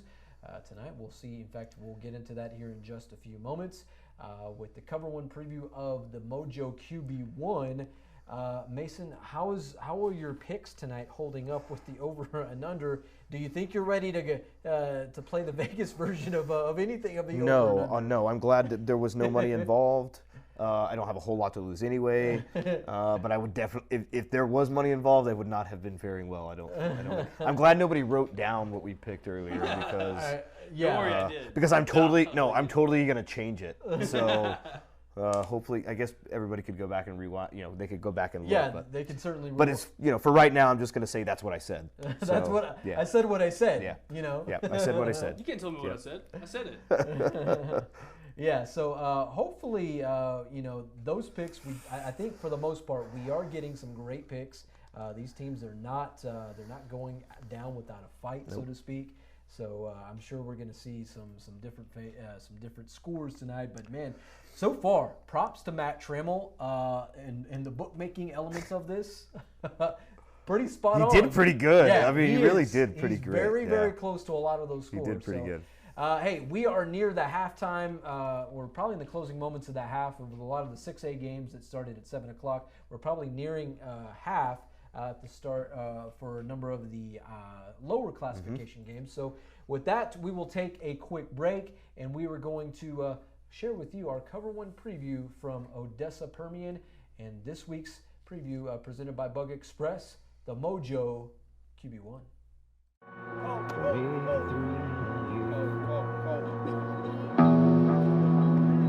Let's go. You don't even have to look at a program. If there's a 20 and 25 out there, that whichever quarterback is whichever number is the starter this year, then that other guy is the guy that you're going to look for next year. That's one of our great traditions. One of the other great traditions is Hawaii 5-0, which is the first playoff game.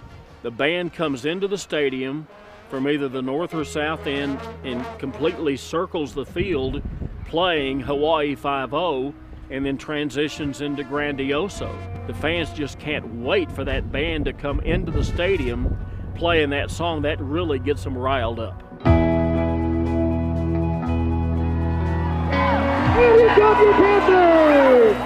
Hi, my name is Barry Sykes. I'm considered the district historian. I was very lucky to be part of the Friday Night Lights movie. I did the play-by-play in most of the game sequences. My color guy, Clay Kennedy, is working with me again this year. We're very fortunate that we get to do what we love, and that is come out on Friday night and watch high school football and be paid for it. One of the traditions at Permian that people have asked about is the quarterbacks wearing the numbers 20 or 25. And they said, how did that come about? Well, Coach Wilkins, who is a longtime coach at Permian, winning the best winning percentage in Permian history, confirmed to me that the numbering system in their wing tee offense, the tailback is 1, the quarterback is 2, the fullback is 3, and the wingback is 4. And so that's where the number 2 started. And so he took it from there. Actually, Coach Gil Partosh is the one that started this. And so his starting quarterback would be 20 or 25, and the heir apparent would be the other number. And as far as we know, beginning in 1971, all the way through till now, that's the way it's been, except for maybe 1 year, and that was when Steve Looney in 1973, for some reason, wore number 15. Now, it's interesting that this year there is no 25 on the roster because the heir apparent is on the junior varsity, and so that number has not been issued for this football season. In motion goes Bobbitt, rolling left to Shipman. Shipman into the end zone, touchdown. Well, of course, the biggest ones that come to mind are David Shipman, that took Permian to a state title in 1972. He wore number 25. Casey, the quarterback, he'll throw. The Case brothers, Stormy and Stoney, wore 25 when they played. Winchell to Hill, first down. Yeah, Hill. number 20, Mike Winchell, certainly. I mean, he was the quarterback that was featured in the movie from the '88 team, along with Chris Comer and a lot of the other players. But Winchell was just a good leader. I mean, he was a kind of a squirrely-looking guy if you looked at him. But, I mean, he was a leader. He knew that those guys in that huddle knew when he came into the huddle, he was all business. And they knew that whatever he said that they needed to do, they better dang well do it, or they're going to have him to answer to if they don't do their job. Let go! Now, you've got to remember these kids, for the most part, they've grown up in Odessa, playing Pee-wee football, playing for the junior highs or the middle schools, and then playing for the high school, and they've dreamed of being a Permian Panther or a Odessa Bronco or a Midland Lee Rebel, whatever the case may be. And so they want to see those traditions carried on. They want to be the player wearing number 20. They want to be the player wearing the white jersey with the white helmet and the black insignia. I mean, if it wasn't there when they got to high school, I mean, you talk about demoralizing. And don't know if I should say anything about it, but with all the stuff going on with Midland Lee right now, that's just a travesty that you're taking away a great tradition, and that is Midland Lee Rebels. And we don't know what it's going to be, but just doesn't sit right.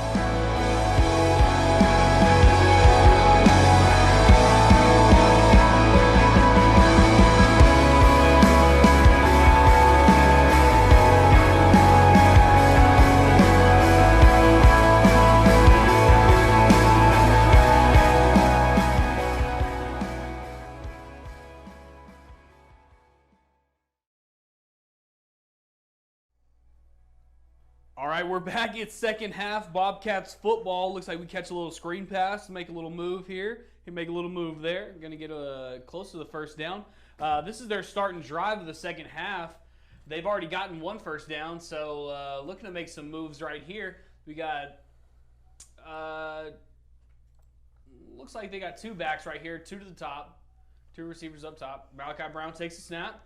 And just a handoff right here down the middle, and he breaks one and keeps trucking down there. That's going to be another first down. Man, look at that running play. That's exactly what Chadwick was talking about, running downhill football right there. He's got a one-guard pull, and then he just gets right behind him, finds the hole, and hits it hard. So that'll bring Central into enemy territory. Going to be on the 45-yard line, 1st and 10. So Central lining up. We got a running back to the right, doubles on each side. Quarterback takes a snap and fakes the handoff. Quarterback keeper, Malachi Brown throws it, and that's going to be caught. And looks like for another first down. They're speeding up here. Takes the snap again, and that one's going to be another looks like a replay here. Yeah. So, that looks like it's going to be another first down, if not 2nd and 1 on the 35-yard line. So Malachi Brown takes a snap and another handoff. Looks like that's going to get about 1 or 2, maybe two.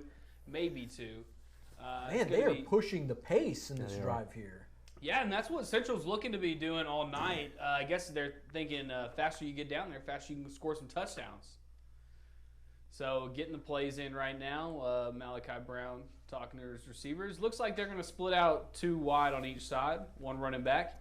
He's going to set up to the left side there. Defensively, let's see what they're going in. Yeah, they're going to pack the box here. So they're going to check this. They're going to check this thing out. Look at these linebackers in here. They're packing the box right here, expecting a run, but looks like it's going to be a pass. Oh, nope, he does hand it off. And doesn't exactly get to that 30-yard line here. We can watch it again. Just hands it off. And Maybe that was a dump off to the running back right there. Yeah. Can't really see the quarterback in that Kind of like a little inside screen. Mason, do you feel maybe that we might see a big play down to the end zone at some point here? I mean, I think you take a shot. I don't know. I mean, they're having some success chipping away. They've definitely, like you said, they came out, picked up the pace, certainly moving the ball fast. I don't know. I think maybe you try a few more things. If not, take a shot. You know. So Malachi Brown rolls out right, finds the man, hits off his hands, but it's no good. Midland makes the play right there. Just a simple comeback to the sticks right there. Look, drive him and Oh man! Actually, looks like that was just an out route to the sticks, but either way, hit off his hands and it's no good. Looks like Central's looking to go for it here though. No special teams on the field. Remember earlier we saw them go for it on 4th down. They weren't able to get it, and Midland was actually able to go score a touchdown to make this game a little closer. You know, I see going for it. Obviously, you know, especially with Midland finishing up the first half, putting up some points. You really don't want to give them the ball back. You know, going down and putting up a 0, but. So he has the handoff. Looks like it's a reverse, and we got a block or two. And looks like he's going to take it all the way on 4th down. That's a touchdown. Wow. Look at that. Life SD just on the full reverse. We had some big blocks down there. That is a huge call, huge play. Jalen Lifesty. Mason, what you got? You know, there's your shot, Manny. You know, that's there's your shot. That is huge. We didn't say it had to be in the form of a down. Whoa, there's laundry on the field. Oh, looks like some yellows. Let's see what no. happens here. It looks like they're moving back, but White Hat comes up here to make the call. Let's see what it is. Oh, looks like we have a chop block. Is that clipping? Yeah, that's coming back. A little bit of clipping. That's going to be maybe a 15-yard penalty. Yeah. That's going to make them way out of. Man. Yeah. So now I think. So what? 4th down, they went 25 for the touchdown, and they were moving backwards. Yeah. Yeah, that's not good. That's actually just a 5-yard. Is it? Yeah, looks like just a 5-yard penalty. So it's 4th and 10. What do you do? Are you calling the punter in now? You know, I mean, I don't know. It doesn't look like they are. It looks like they got so doubles. deflated after that play. I don't know. So you're up 27-14. You're going for it on 4th. Oh, and looks like they got the offside they wanted, but he's still going to take the shot. Free. Oh, it right through his hand. Oh, Buddy could have scored, but we might have had some whistles before that thing happened. But let's take a look at that. He burned him. And offsides, yep. So they call it? Yep. Go 5 yards? Brent Davis says, you know what? It's okay. They're not disciplined enough. Nope. Let's try to get them offsides. They got them offsides. I mean, it's risky, but I like it. I mean, like you said, it's 27. I mean, you don't want to just give them the ball back. I mean, like you said, their offense finished up strong at the end of the first half.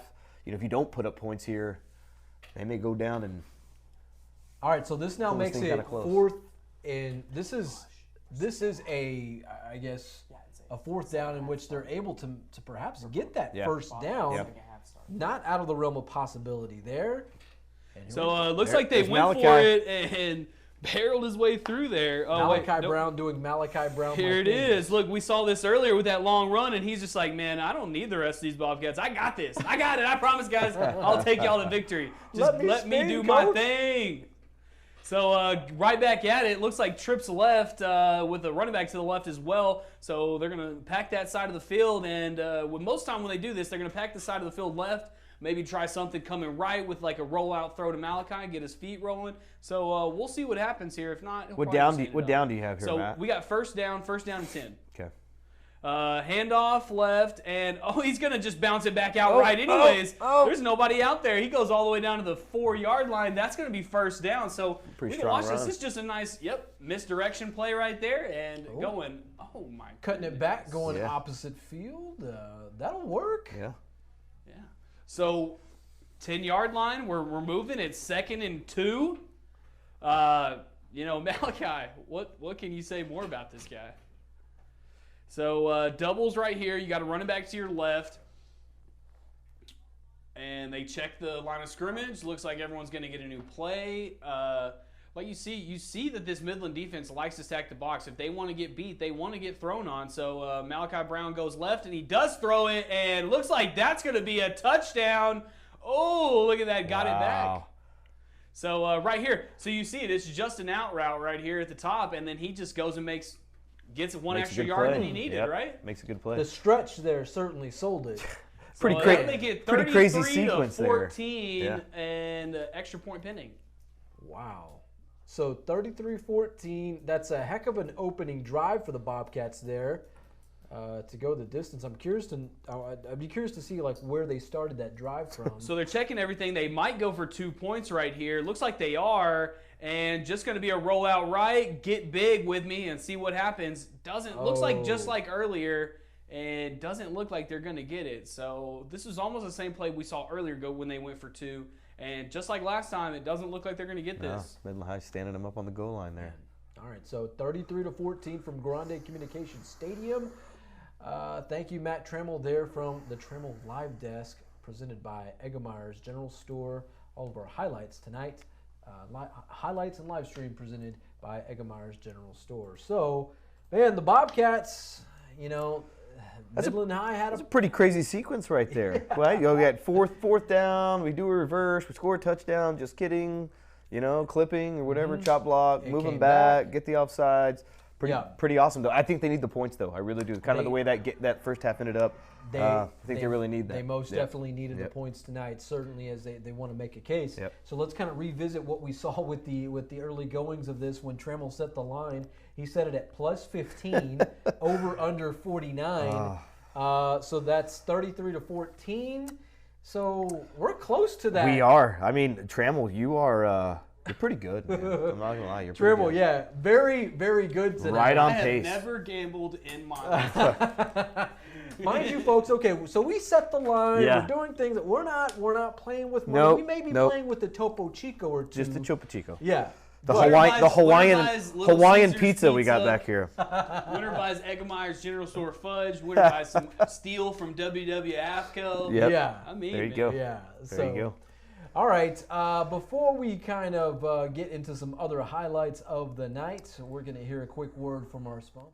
For over 70 years, W&W AFCO Steel has fabricated the steel to frame some of the most iconic structures nationwide. From Soldier Field in Chicago to Cal Field, home of the Texas A&M Fighting Aggies and College Station, what begins in San Angelo is impacting America.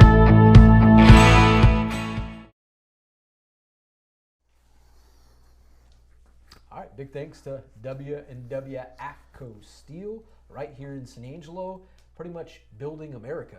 A lot of the stadiums that you see around the state of Texas and throughout our nation, the steel was produced right here in San Angelo, Texas. So not too bad. Trammell, I'd like to kind of get your thoughts, first and foremost before we go to this Wall early highlight of your bookmaking skills. Tell me, give me what was motivating you today. So you came with me with this challenge because I've been just making these up as I go. As we've been doing this over and over, I asked Christian, what do you think about this? What do you think over this? Whatever, blah, blah, blah. Well, we decided, we're done messing around. It's time to get the old calculator out, type some numbers up, and make some lines. And you know what? The calculator doesn't lie. And we're seeing that tonight. We're seeing a lot of these things go on that line that I said. So we got some close action. We'll see what happens at the end of the night. And we'll remind everyone what we picked.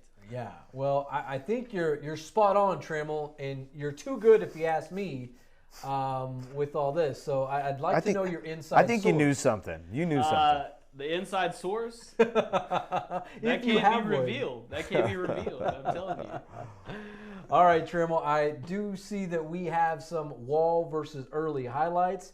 If you can, if you want to roll the tape there, let's get right into it.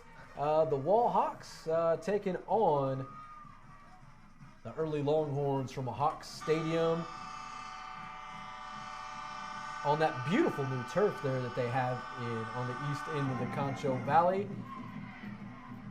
Early goings here, early pass, tipped and picked. Yeah, that Wall defense, Craig Slaughter's defense, getting after it early on. Then a little pitch out to, that'll work there in the early goings. Then how about, we see so much that Wall does on the ground. Throwing the ball. ball. How about throwing the ball here and getting it down the sideline. Then, we're going to see. Oh, there he is. Dominic. This kid, I tell you what, he is just a bowling ball. Not much more than 5'5", but I tell you, he can just barrel down through the rest of them. Then here, with about less than 4 minutes left in the fourth quarter, unable to really get in there. Wall would lead at the break 12-0. All right, so we'll come back to you, Trammell. Manny, can we review what's going on? They Yeah. lead by what? Yeah, it's What they lead by? well. I saw the last we saw of them was 12-0. 12-0.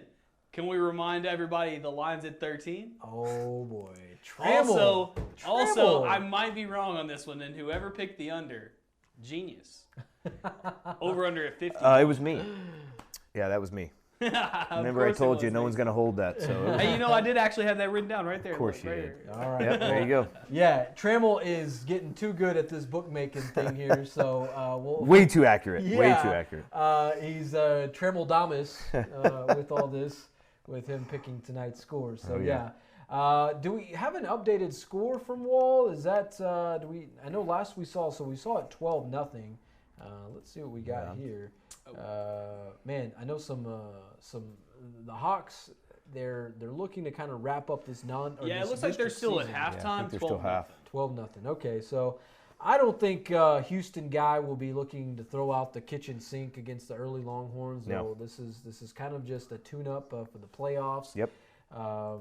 Hopefully that they're not going to draw anyone that's tremendously good in the early goings of this the Texas high school football playoffs, Class 3A Division I. I don't know if you saw that they lost to Jim Ned. Jim Ned. Just a few weeks ago. Speaking It of kinda Jim Ned, put them in I guess the passenger side Yep. instead of the driver's seat, so to speak. speaking of Jim Ned, they're up 35-0 over Clyde at half. Yeah. Yeah, Well, it looks like they walked through that district Yeah. and got themselves a district championship. yeah. yeah. So Clyde Yeah. will certainly, or not Clyde, but Jim Ned Yep. will They're pretty much pretty stout. unseat Pretty the Wall stout. Hawks Yep. as they continue to just move on. Trammell, I think are you cooking something up here? Yeah, I got some, Midland Lee, Frenship at halftime. It was looking a little close. It was looking a lot closer than my book was saying. But, hey, we're going to see what happens right here. We actually got a couple of plays to set this touchdown up. Touchdown isn't that impressive, but what is impressive is this play right here. So we got two at the top, two running backs. He takes a snap, high snap, but hands it off anyways. Jukes it, makes it miss, and just, see you later. Shouldn't that have been the touchdown? Let's take a look at this one more time. Watch this initial move, just the initial juke right here. Well, we'll see if we can get the replay. Yeah, right. Oh, just missed it. That was what made the lineman fall right there. And then it was see you later, just about. Couldn't quite keep his balance. So they're going to go right here, hand it off to him again. It's like, is that Le'Veon Bell or is that a high school running back there? Takes his time, but then just finds a hole and barrels through there. Going to make the lead here 35-14 right now. I believe Yeah, that is 35-14. McKylan Young there for the Midland Lee Rebels. This kid is only a junior, gentlemen. We're going to see him next Well, season. he's running young, I'll tell you that. Yeah, Wow. I know the Midland Lee staff, Clint Hartman, the head coach there, loves that kid, loves how he can play football and just runs very, very hard, as you just saw there. After that move, I think I'd love him too. Yeah, I think Clint Hartman if I was a coach, considers I'd be him pretty to happy be with a that. Division I prospect Oh, yeah. in the next few seasons. So we'll see what he's about. Trammell. So kick is up, kick is good, 35-14. Man, I didn't think that Frenship was going to go back this bad. But, I have the game at 10.5. It looks like it's going to get that. The real question now is that 68 points, 35-14. We're getting close. We just need a few more touchdowns. Boys, what do y'all think? Man. What did I Okay, so say? what did we originally say? Yeah, what did I say? I don't remember what I said. I thought I heard a lot of unders. I think I may I have. know. Pretty sure I went under. I'd like to say that I said an under. The Steve pretty sure I Irwins in the world over there, going down under. Yeah, but 10.5 points. I mean, that's still a pretty good pick. It is. The line's definitely gonna break in that one, but the over under, don't sleep. I promise you. Frenship, they can score. They can. Yeah. They're, Well, we saw them. They made it we close. saw them last week with Odessa Permian, and they gave Mojo just They a gave him huge some problems. scare down They the gave him stretch. some problems. But So- that Mojo team is always just a scary team in general. They always like to keep it a little close. Speaking of Mojo, do we have a Permian live feed? No, right now it's just currently unavailable, so we're Okay. at the mercy of I them. do have an update on the score, though. Okay. 35-7. Permian with 6 minutes left in the third. Okay, so we Odessa said got on the board. So so the Broncos finally got the on the board. Broncos. Yep, Broncos. Yeah, so we set it at +8, or Trammell set it at +18, over under 40. And what is the score now? 35-7. 35-7. So Yeah. So if we So like glad that I went one's over gonna on that one. So glad I picked over. Yeah, the over is officially, if for the folks at home, if you follow anything what we're doing, if you actually pick the over in that one, you are officially safe. Now, if you pick the line, maybe, I don't know if Odessa can squeeze out a few things there. Trammell, what about an update from our kids in Angry Orange? Are you seeing anything there? Yeah, so they have the ball. Looks like we had some little foolery right here, some little penalty games or something, but he wasn't tackled, but he just quit running. His third down. So we'll see what the call is here. It looks like they're going to go back, so it's actually going to be 3rd and 10 for the Bobcats. They're on their 31-yard line, so I mean we can see what will happen. They're definitely going to be throwing the ball, so definitely it's going to be exciting. Guys, what are y'all going to draw up right here? Is it a trick play? Y'all think y'all are just going to do a pass, or what's going on? I don't think you need any trickery here. I think you just, like we said earlier, just stay the course. So here You it got a is. Looks like lead. they are. Malachi, stepping up in the pocket. Making him, just shedding the tackle. Uh-oh. Making another one miss. Looks like they're going to be about a yard short. But look, that Pretty same good play, defensive end, he made him miss twice, made that guy miss, and then had to get 2 to take him down. He's going to be a little bit short. Looks like 2 yards short. It's 4th down on your own thing. It looks like they had to think about we're going for it. Are we thinking about going for it, or are we just going to punt this I don't thing? think with the lead. I'm not Yeah. questioning Britt Davis. I think you Britt punt knows this what he's one. doing, but I think you kick it away. Yeah, so it looks like they do have the punt team out here. So another stop by the Bulldogs here. All right, so that's what's an updated score there? Is it still the same score that where we left it at? Yeah, still same scores where we left it, 33-17. Yeah, 33-17. Looks like about right under 4 minutes left in All the right, third. so Raul De Leon. Timeout Bobcats right here. They're going to actually think about it. They're going to think about it. So Raul De Leon, who's watching on the live stream here, 33-17. Your Bobcats leading the Midland High Bulldogs. Let's see. For William Montpierre scores, you can check them out at www.sanangelolive.com. Mason, you apparently have some fans that are watching tonight. So I didn't watch the live stream on purpose because I didn't want. I just, you call them buddies, right? There's no telling what's being put on there, so hopefully they're being nice. But, let's see, Bill Ford. That's my man. So he's a fireman down in Brady. Me and Bill go way back. I got way bigger muscles than him. I hope he's paying attention. So hope he hears that. That's good Yeah, stuff. hit the gym, buddy. Get in the weight room. Get in the weight room. Yeah. All right, guys, I got some excitement going on in Central right now. Looks like they said they're watching the live stream. San Angelo They're Live going said, for "Punt it?" So we said, "Heck, let's go for it." Well, Wow. maybe. Let's see. Maybe I can't see. That looks like they're loading Never up to mind. punt. Psych. Okay. They punted it. I couldn't see the punter. I didn't see him. I didn't see him either. I The thought zoom in on the camera made him look like that was the quarterback. back there. pretty good punt. Yeah, so it gets all the way down to the Right, 10, 15. They're going to get on top of it and start 1st and 10. Let's go, Sick'em Cats. All right. Well, there we go. The Central Bobcats looking to hold the line there against the Midland High Bulldogs at Grande Communications Stadium there in Midland.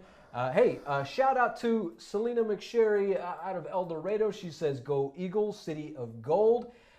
Hey, folks. Hey, we want to hear your thoughts tonight. We're going to come up with something because we do have some. I was looking at in the box of goods tonight. We do have some COVER1 gear to give away. We have some extra T-shirts. Mason, I know we talked about the T-shirt, how you wear T-shirts. I'm not sure if I have that size. Are you really going I'm sure there there's right a now? schmedium in there. There's a schmedium. A schmedium? It's a medium with small sleeves. There's a difference. So one of my jokes, I tell the people this all the time. The M that's on the tag is for Mason. It's not a size. Okay. It's just custom made just for me. Sizes we have left in the Cover One gear, and we'll hook you up, Mason. I mean, I can wash it a few times. We only have a small and an extra large. Probably this. I mean, I think if you're telling me to pick, I'd pick the small. the small. I'm just saying. All right, so we're gonna have to find a way to give away some gear tonight. So stick around for us, with us for that. Raul De Leon watching from Grayford, Texas. We do appreciate you watching tonight and watching the Central Bobcats as they are leading Midland High 33-17. Appreciate everyone that is watching. In fact, you can catch all of the goodness that is Cover One live in the Texas high school football scores from around the Concho Valley, West Texas, and the entire Lone Star State on www.sanangelolive.com. We have Sonia Ramirez Munoz and Yanis Green working hard for you, getting you the scores. In fact, we do have one of our accomplished writers that we saw earlier this evening, Ryan Chadwick. Hey, Trammell. Let's go back. Let's see if they can get the replay on this. Looks like we got a pick six, or not a pick six, but we got an interception for Central in their own 20-yard line, 14-yard line. All right. Man, it was third down, so everyone knew they were going to throw it. Man, look at that sideline over there. They are pumped. Woo. But look at us, Midland. It's a big opportunity. Wow. 33-17, get a right chance to go up, 40-17 here if you can get in the end zone? So Man, we were talking maybe big time. Maybe they go for it on 4th and 2 over there. Brent Davis says, no, I trust my defense. I trust them very much. I'm going to punt it. And what happens? Pays off. Yep, that he did. So we got 2 backs now. We got 2 receivers to the left side, 1 up top. Here we go. And Malachi takes the snap and looks like a fake. Taking a shot down the field. Make a play. Hits his hands, but looks like it's going to be no good. We can check it out one more time. Just in that left corner over there, just really trying to get a one-on-one advantage and make a play. Fortunately, maybe not. Maybe if he'd got that thing in the back corner or just in a better spot, but unfortunately, that one's going to be incomplete. So 2nd down and 10 on the 17-yard line for the Bobcats. Getting the play. Looks like they got trips left. Running back to the left as well. So look for something to go left. Takes a snap. Hands it off. Fakes it. We got a screen left. Makes one miss. The next person gets on him. Does get some yards out of it, though. 2nd and medium here, or 3rd and medium, so it looks like they're going to have to draw something up. All right, so that was a little flip out to Jalen Leifesty. Trammell, what do you like for Central to do here? We'll put the Kevin Crane cap on, the offensive coordinator who pretty much calls the plays from the booth now. What do you like for the Cats to do in this 3rd and now 5? Well, as we head into the 4th quarter. We got a 4th quarter here. Looks like actually the sticks looks like it was 3rd and 10, so the screen just got back to the line of scrimmage. Something you got to do is you got to go down the field with the throw. You got to throw the ball. You don't want to do anything tricky. One thing they like to do is they like to hit those outside corners, maybe a comeback, maybe a just kind of a what do you call that? A smash route, hit maybe a corner and an out route. They like to run that play a lot. They got the good touchdown on the out route, on that last drive. Right. Had pretty good success there. So, and all they need is 10. I would probably maybe send somebody up the middle, find an open spot, and then run just like a smash route with the outside go, and then maybe a slot receiver go on just an out route and go to the sticks. So you got that option.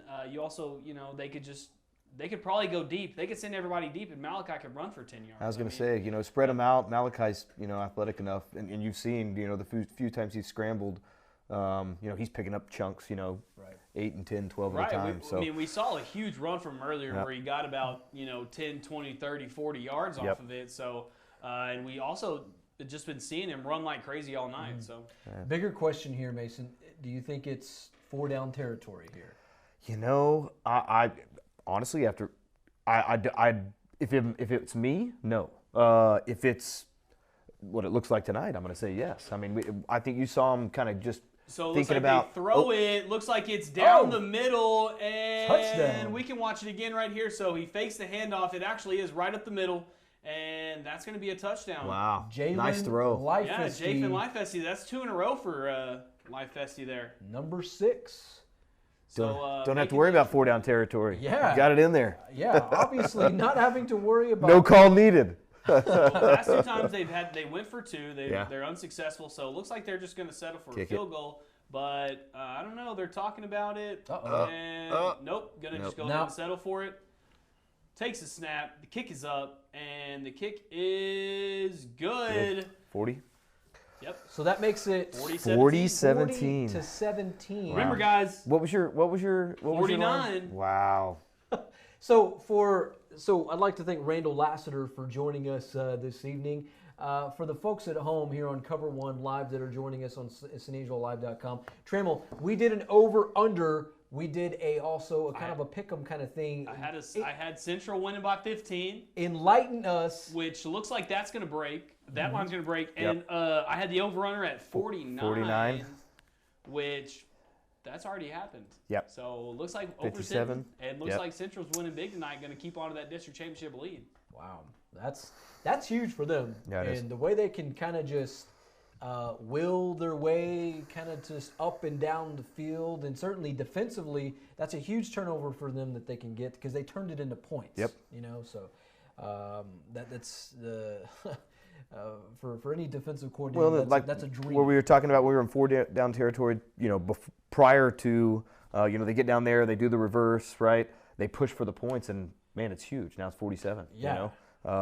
So they're looking good. I think definitely looking good. I think it's safe to say that God willing, anything doesn't happen tonight. Right. But I think this lead might be safe. Yep. As we are in the 4th quarter of that one. Felipe Estrada, we appreciate you joining us tonight here on COVER1 Live here on SanAngeloLive.com. Trammell, looks like, are you checking some things out from Ratliff Stadium? Looks like we actually got a little bit of Odessa Permian.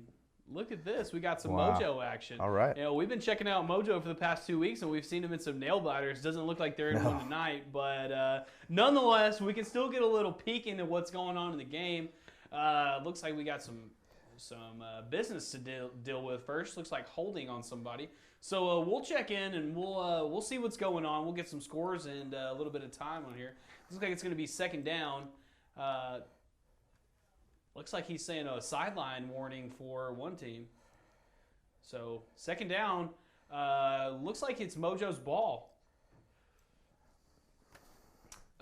Yep, so they're going to back him up about 10 yards for holding, and we'll go ahead and start for 2nd and 20 with Mojo's ball. We can watch this drive a little bit and see how this thing's moving. Oh, yeah. They're moving it back. Let's see what's going on. Do we have a score update from Ratliff Stadium? No scoreboard on the live feed. I'm showing 42-7 Odessa Permian. 40. Here we go. Yep, yeah. Pulling up 42-7. Yeah. Looks like we got some timeouts. We can go back to y'all at the desk for a little bit until this game gets a little more exciting. Yeah.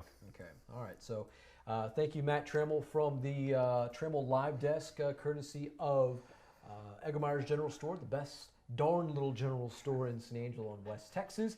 Mason, I'm pretty sure you're from San Angelo. I am. If you're looking for some Christmas goods, Christmas, man. Perhaps. Eggemeyer's Christmas is just synonymous. That Eggemeyer's is the place to be when it gets Christmas time, man. Absolutely. All right. Speaking of exciting, Trammell is waving us down. Let's go back to Grande Communication Stadium. So actually, we got a big play down here for Midland. They just broke one off for huge and got all the way down into Central's territory. They got 1st and 10 on the 21-yard line. They're knocking on the door of that red zone. Man, just a big run right here by their running back. So we'll see what they can maybe dial something up here, maybe make this game a little interesting. And, of course, right when you go to the live desk, we're going to take another timeout. This is ridiculous. Are these coaches watching me or what? It's like they're saying, oh, Trammell's here. He wants to show the audience They were paying cool. attention to your over-under, and man. they did not like what you chose. So they said, They're back. Call the timeout. Yeah. That's exactly So what's yeah, I would imagine that would be interesting. It's like, oh man, we got a rail on Trammell's parade there with the bookmaking. Yeah, so. they didn't like your numbers, although they're incredibly accurate. Man, they are this pretty is probably close. some of the most accurate pretty numbers good. over under Yeah. pick 'em kind of type of things that I've seen in a very very long It's time. pretty good. Pretty good. Hey, update from the eastern end of Tom Green County. The Wall Hawks now up 19-0 with 2:27 left in the third quarter. And, of course, your Central Bobcats lead the Midland High Bulldogs 40-17 there as the early moments of the fourth quarter. So we are seeing a few things from Frenship from Wolfforth there. Trammell, you want us to take it there? Yeah, we can go here. Looks like Midland Lee's knocking on the door once again, man. 23's been just lighting them up this drive. And, oh, man, that's pass interference all day. But who won? We got grabbage on both sides. So, but the cornerback looks a little upset. But if you watch right here, look, it's just both sides. But I think the reason was he didn't turn around. He didn't get that head turned around to make a play on the ball. On that. Right. So looks like that's going to bring it to first and goal. They'll be half the distance. Looks like they'll start on the 2-yard line. But man, this Midland Lee team is scary, dangerous. They got running backs that are not only just patient back there, but can just light it up when they're ready to get going. So we got doubles out. We got a fullback in. And looks like that's just going to be a QB draw, and it's going to be a touchdown. Ooh. The Midland Lee Rebels, after that loss, they're really just blowing out teams. It's kind of maybe almost concerning for Frenship. What do you think, Manny? Yeah, I think this could be over and done with at this point. What does that make it? I know Lee was that's going to be about 50. Away. Yeah, that's going to be about 50, around 52, 50, 51. Depending on the extra point. The extra point. So let's revisit what we said with the over/under and the actual line itself. So originally we had this at Midland Lee went about 10.5, and of course that's completely out of the water. So yeah. And I had the over/under at 68, which is all 4 points. Man, okay, I think that's impressive unto its own to be able to get so close to the over/under. The line itself, 10.5. Yeah, we'll kind of just throw that one out. Throw that one out. So we want to look. Looks like Midland's knocking, if not just scored. No, it looks like it's first and goal on the 1-yard line. Man, will this Central defense be able to just bend and not break? We're going to see. We got a wide receiver at the top. We got a lot of running backs and a lot of big people in right now. We got jumbos. The line of scrimmage. So it takes the hands it off to his running back, who just goes right up the middle and walks into the end zone. Didn't fill the gap. So he found it first, and that's going to make this thing a little bit closer. Not saying that Midland's back in this thing, but you can't let up if you're a Bobcat. 40-24, or wait, 40? Yeah, 23. Waiting on the extra. Depending on what they do with either they go for the extra point or go for 2. That puts it at maybe a 2-possession, close, maybe 3-possession ball game. Well, that makes you worry. They closed the gap in the first half. Yeah. You know, I mean, Central's looked good. They've had they've had all the momentum really in the second half. Yeah. Hopefully they can. And it looks like they're going to go for 2. They are certainly going to roll for 7. Big boy's still in, and he's going to keep it this time and just pass it to just about every covered receiver. So that's going to be no good. No good. And Central's just going to keep on rolling right here. All right. So we're what, 40-23? 40-23. The line was set at 49, or 49 over/under. So that's good. But will that 15 hit? That's the really question. Yeah. Right now it's at 17. Man. Wow. So, one thing is Central, they've been playing some solid defense tonight. I think that drive itself, they allowed that touchdown to happen based on a very big play that sprung the Midland High offense deep into Central territory. Not sure what happened in that play, but I will say it was a big play that sprung them in deep into Central territory and allowed that touchdown. So, I mean, they did come up with the turnover in the drive before. Yep. I don't think that they're in any trouble. No. Down the stretch of this game. I think Midland High. It's going like, to be tough. Like we said, stay the course. They have all the momentum. I know Midland just went down and scored, but Central's had everything. They've had the pace. They've had the momentum. Right. I think you just keep doing your thing. Yeah, I think you just keep doing your thing. You have to continue to do that. Yep. Brent Davis, he's a guy that really, he's just, he's not going to really let much get to him at that point. Right. So I feel like this is kind of old hat. Yep. They haven't been in a whole lot of these situations at all this season, with the exception of maybe this district season. But I think these guys, I think they might have it in the bag, so to speak. So, Trammell, I think you are efforting also some. Yeah, we got an update from Sonora Ballinger, but before we start, let's go ahead and remember we have. I already looked. Ballinger, the line is at 20. So let's see if they got that. Looks like they got it a little earlier, but we might have a little bit of discrepancy. Let's find out. And the over-under was set at 42.5, so remember they have to hit 43 to hit that. Okay, so what last update that we saw with Ballinger and Sonora? Hit us with it. Here we go. You ready?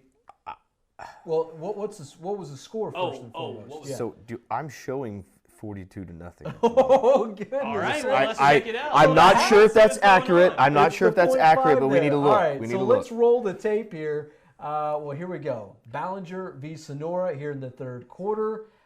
Fakes one. Yeah, he thinks about faking. He finally does not fake anymore to Vaughn, 15 yards there, or 26-yard pass. Then here's a 25-yard touchdown. Bullet there. Back to Vaughn, extra point, no good. That made it 42-0 at that point. Then Sonora's Vasquez deflects a pass, well, to make it fourth down. Then, Sonora here, I'm going to run for a first down in the third quarter. But, man, it is a whole lot of Ballinger early on, or I guess not early on. We're nearing late in the second half. So we got 42-0. It's the start of the fourth, or is it getting pretty close?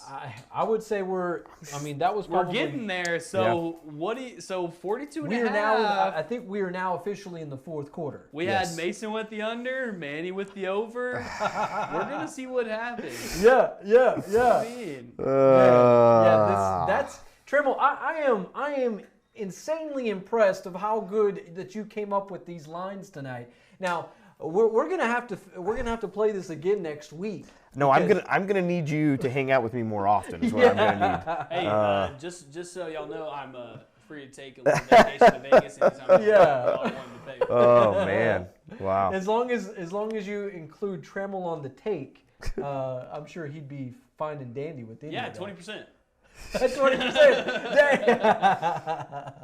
Wow. Oh man, that's like it's almost like the movie Casino with Al Pacino and Robert De Niro there. Robert De Niro was the old bookmaker from the 70s or the 60s and 70s. So am I showing? What do you have for a Central score right now? Do you have an update? I don't have an update for a score. They're kicking off right 47-23 Central. Looks like they just scored again. They scored Whoa. again. It was 40. Yeah, it looks like they're kicking off So right I think now. they It scored looks like again. So we did miss that. Yeah, So- Central scored man, again. So we're Sorry, guys. Oh, you're good. Well, Trammell, I was just checking to make sure it was right. Ballinger and Yeah. Sonora, I they're know. keeping We it were occupied. working hard at that. Okay, so we just got a final score from Sonora, 42-0 Ballinger. So Mason wins. Mason got it. That's right. Look, Look, I want to tell y'all about it. I don't know what I'm doing there. Is that even? I don't even think that's a dance. Hey, But Trammell. The first bet I ever made in my entire life was when the Baltimore Ravens won their last Super Bowl. In that Super Bowl, it was a 2.5 margin, and they were winning by 3 and took a safety to win the game. And I lost. So that's how you know I know about the hat. And Manny tonight learned about the hat. About that.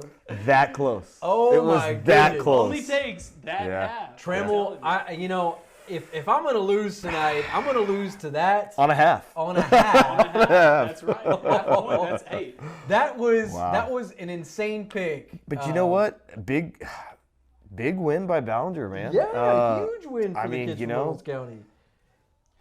That's something you like to see. You're gonna have a. It is. Is it a bye? Is they have a bye next week, or they? I think you said they won district, right? So, They clinched district last week. This ends the district season for them tonight. So yeah, I think I'm not sure what's going to happen. I'm not sure if we're going to have any buys. I Right. know with all the COVID Right. stuff, if they implemented anything like that. Right. But man, huge win for them. Yeah, and it's right big. now for these It's big. Central Bobcats, what is it? 47-23. 47-23. Leading Midland. What was High our line? Monday. What did we do with Central and Midland High? We have Central, the Central by 15, but the over/under is 49. Yeah. So that over/under got blown out. Yeah. Yeah, that's third that's quarter. officially done. Yeah, that's so a Dunsky. Trammell kind of Yeah. blew it on that one. It's okay. It's okay. It's okay. It was it was a good guess. It was a just good like guess. Central, I wanted y'all to have the easy win. Yeah. The easy win. We'll call it that. Are we seeing anything developing from the Central game? Yeah, they just actually made a pretty big stop right here on defense. Made a huge sack right there and just about forced a punt. You watch right there. Man, look at that. 47 right there. That's pretty nice play. That's Montavious Dobbins. He is a man-child, I will say that. He is the 2020 version of Zacharian Pock. Speaking of man-child, look at, what is that, 59 or 69 right there. I mean, that right there is a run stopper on its own. A run stopper, yeah. Wow. So, looks like they got the pass off. Just a short little hitch route here and made probably a first down on that one. So Midland right here, they're about halfway point in the drive. We'll see what happens. We have running back behind him, doubles on each side. Running back moving to the left. Takes the handoff. Actually keeps it himself and gonna get about maybe 6 or 7 on that. It looked like 4 turned into 6 or 7, and those little bitty 3 or 4 yards right there, that definitely adds up when you get to those late downs in the drive. Yeah, I mean, this is pretty much. It's all or nothing for the Midland High Bulldogs tonight.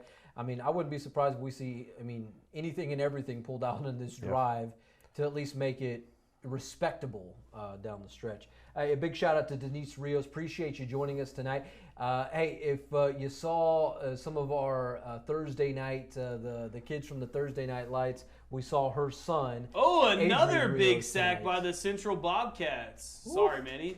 Had to get a little action on that one. Yeah, no. 42. We will take the defensive action at that point. Yeah, the Central defense, man. I don't what they've allowed. What is this? 23 points tonight. Yeah, 23 points 23. against a team that's averaged about 30 a game. Yeah, Trammell knows about what's averaging because he had to actually do a little math and compute all this stuff tonight with the over/under. Trammell, I can't get over that, and we're going to probably have to visit with how you did that a little later. I'd like to know your sources now. Yeah. I demand to know your sources. Oh, y'all didn't know Vegas? Y'all know Vegas did high school football? Yeah, we're going to call him Trammell Vegas over here, Matty Vegas. Draft King. Yeah, that's funny. All right, so we are seeing. If you're now if you're joining us here on the live feed, this is San Angelo Central and Midland High here on COVER1 Live, presented on SanAngeloLive.com. This second hour of coverage is presented by W&W AFCO Steel. Your live stream source is presented by Eggemeyer's General Store, the best darn little general store in San Angelo and West Texas. So we got an empty backfield. Quarterback takes the snap. We had a sack last one. They're going to send a blitz right here off the receiver's hands, and that's no good. A lot of Bobcats there. So if he would have caught it, it looks like he probably would have been smoked, but it was third down there. Second down was just a huge play by the defense.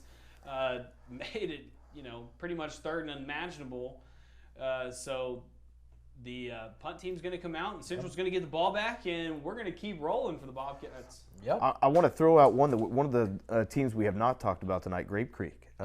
Grape Creek's at Tom Moore. They're up 22-21 with 46 seconds Get left out. The Creek. in the game right now. That's so what I'm talking yeah, about. that's we'll kind of stay tuned to that. It's been a close one all night. I was kind of watching it, but 22-21. they're up one with 45 seconds left in the fourth. Oh, yeah, so man. that's going to be a tough one. They're playing Tom Moore. So They're down in the Kerrville area, the Hill Country. Yep. Hey, that would be big, It's a big game. Creek getting a district win. Yeah. We haven't really said a whole lot of Grape Creek this season, and bless their hearts, they're doing what they can. I want to give the Creek a shout out. I didn't want to let them. We hadn't really mentioned them yet. We checked them out a little bit. Another little little update for you, Trammell. Levelland and Seminole. What's up? The Lobos, Seminole is up by 2, 42-40. Get out. with 10 minutes, 45 seconds left in the fourth. Oh, that's how the Lobos like it. Yeah. That's how we like it. Yeah. When So we- we've had when I was- when- 82 when I was points playing scored over with there, still a whole fourth quarter to go. when your boy So was touching the rock, you know, man, we got a go barn 3, burner. 4 overtimes. every got a 2 barn times a year. burner down in Seminole. So We like it. yeah. We like it. Alright. That one maybe not for a district championship, but definitely Levelland's looking to try to get a better seed than what Yeah. they're going to get right now. Some so. bragging rights. Now, I did see, speaking of seeds in the postseason, the Lakeview Chiefs, I believe they will get either Clint or Clinton Mountain View. Very familiar with both of those. That's yeah. who Levelland used to play in the first round To after open playoffs, the postseason. Now, I will say that that's not out of the realm of possibility for them to gain a playoff win. I saw that they're going to play at Wink coming up here in the next week or so. So the Lakeview Chiefs, I mean, there's only 4 teams in that district. We've been kind of talking about that all season long.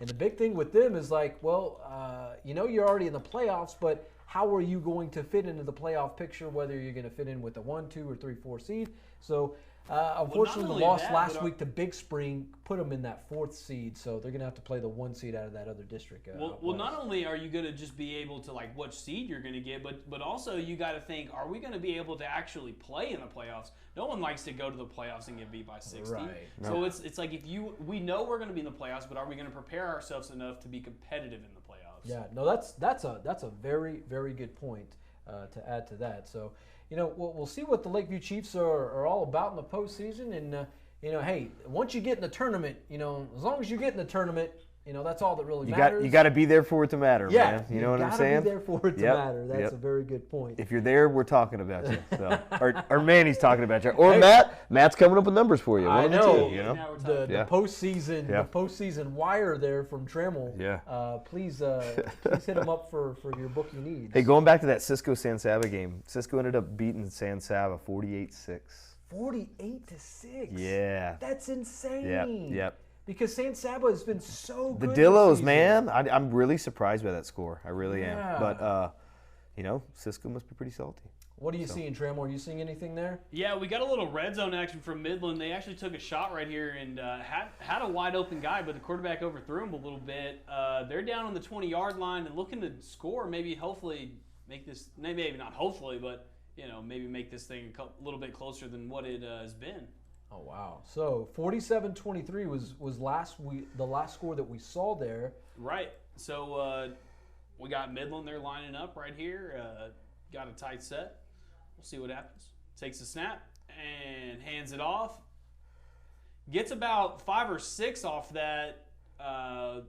They just got a penalty, so it's going to bring it 3rd down. It's going to be 3rd and about 10 on the 19, 20 yard line.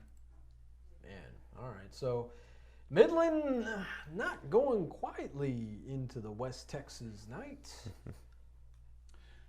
Well, Central just went ahead and put the run stopper back in, so hopefully he'll be able to plug these holes up. The run stopper. The run stopper, man. I'm telling you, he's the plug. Trammell, Matty Vegas, Matty Picks. We're going to have to come up with a nickname for you, Trammell. Juana Cerrone, thank you so much. That is my Spanish teacher from high school that is joining us on the broadcast tonight. Muchas gracias. Muchas gracias, yes.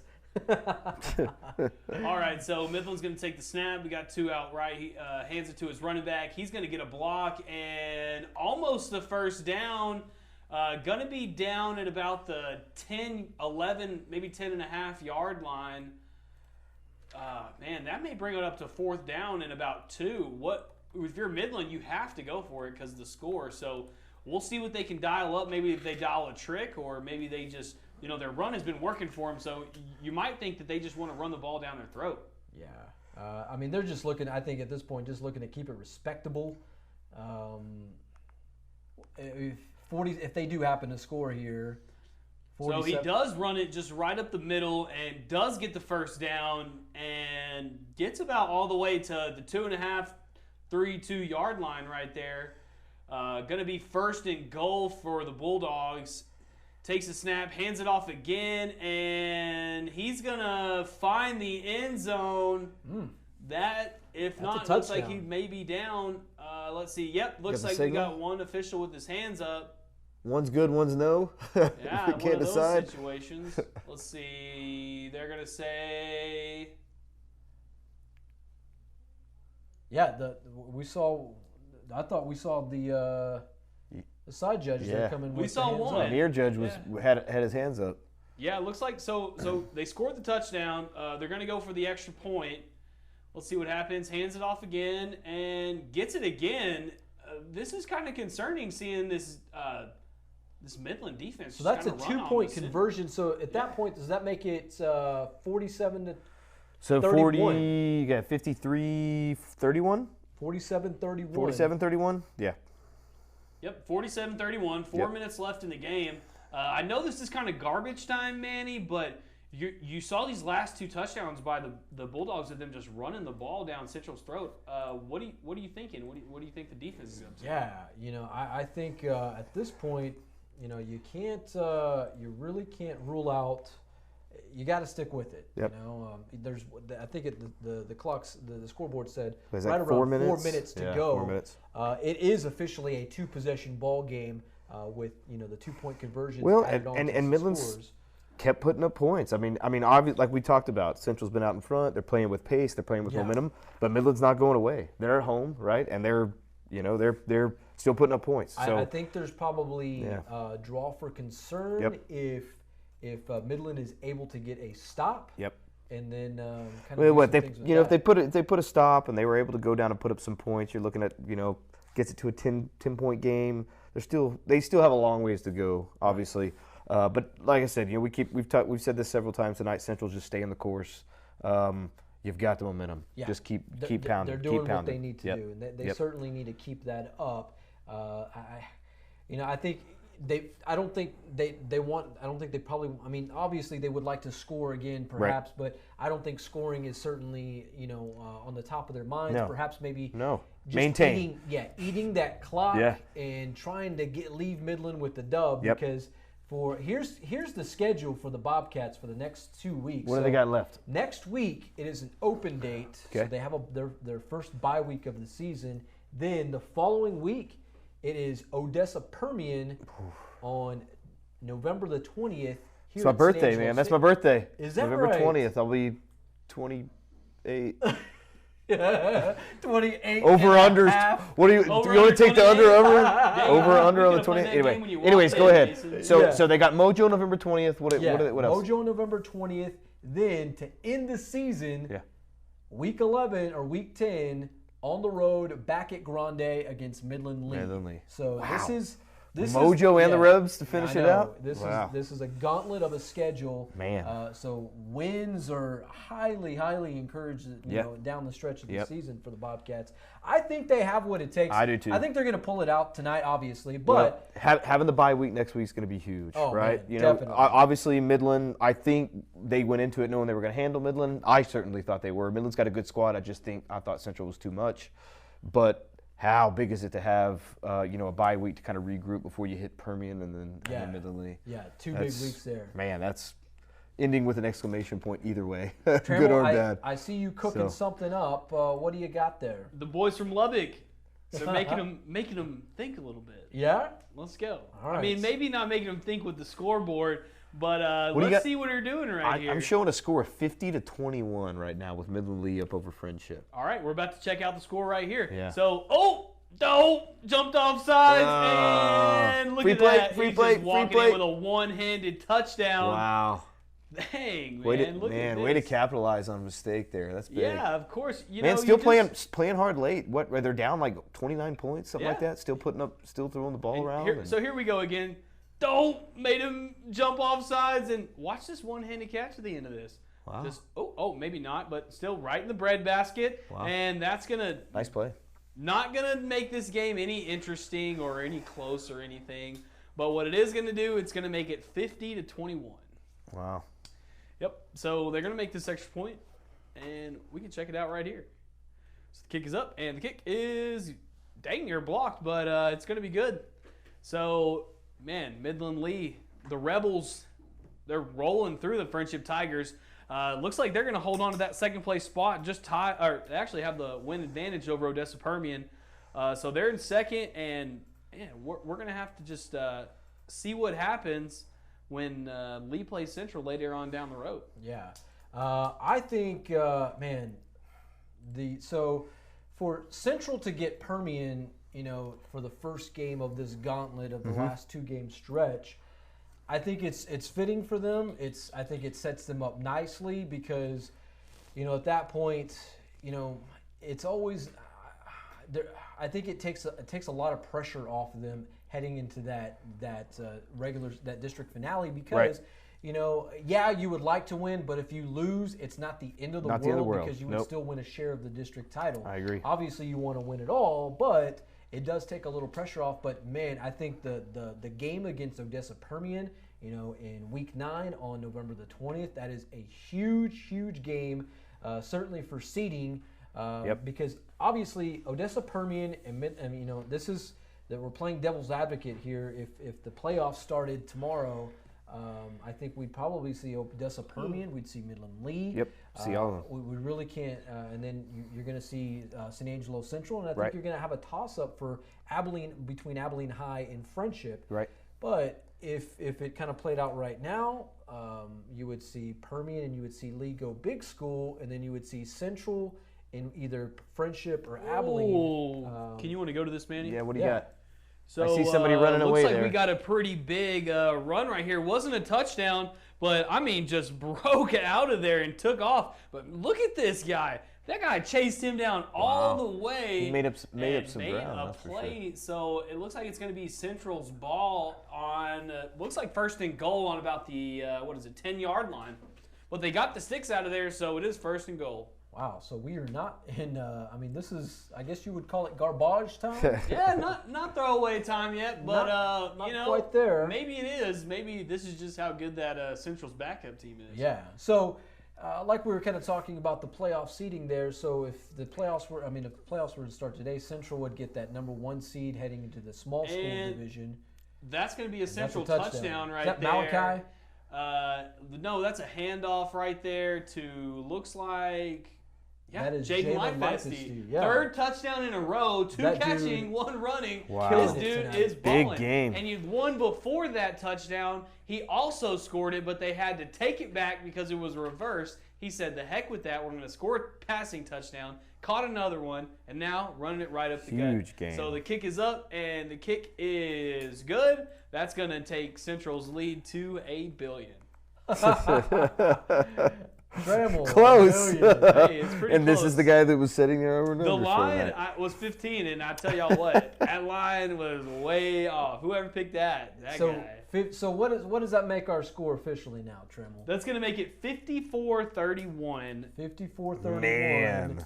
So lots of points being put up. Is that a difference of 23 points? Around there. So we're there. More than 15. More than 15, yeah, obviously. Right. Okay. All right. So if you did pick if you did take Trammell's advice with the line tonight, well, you may be a little disappointed.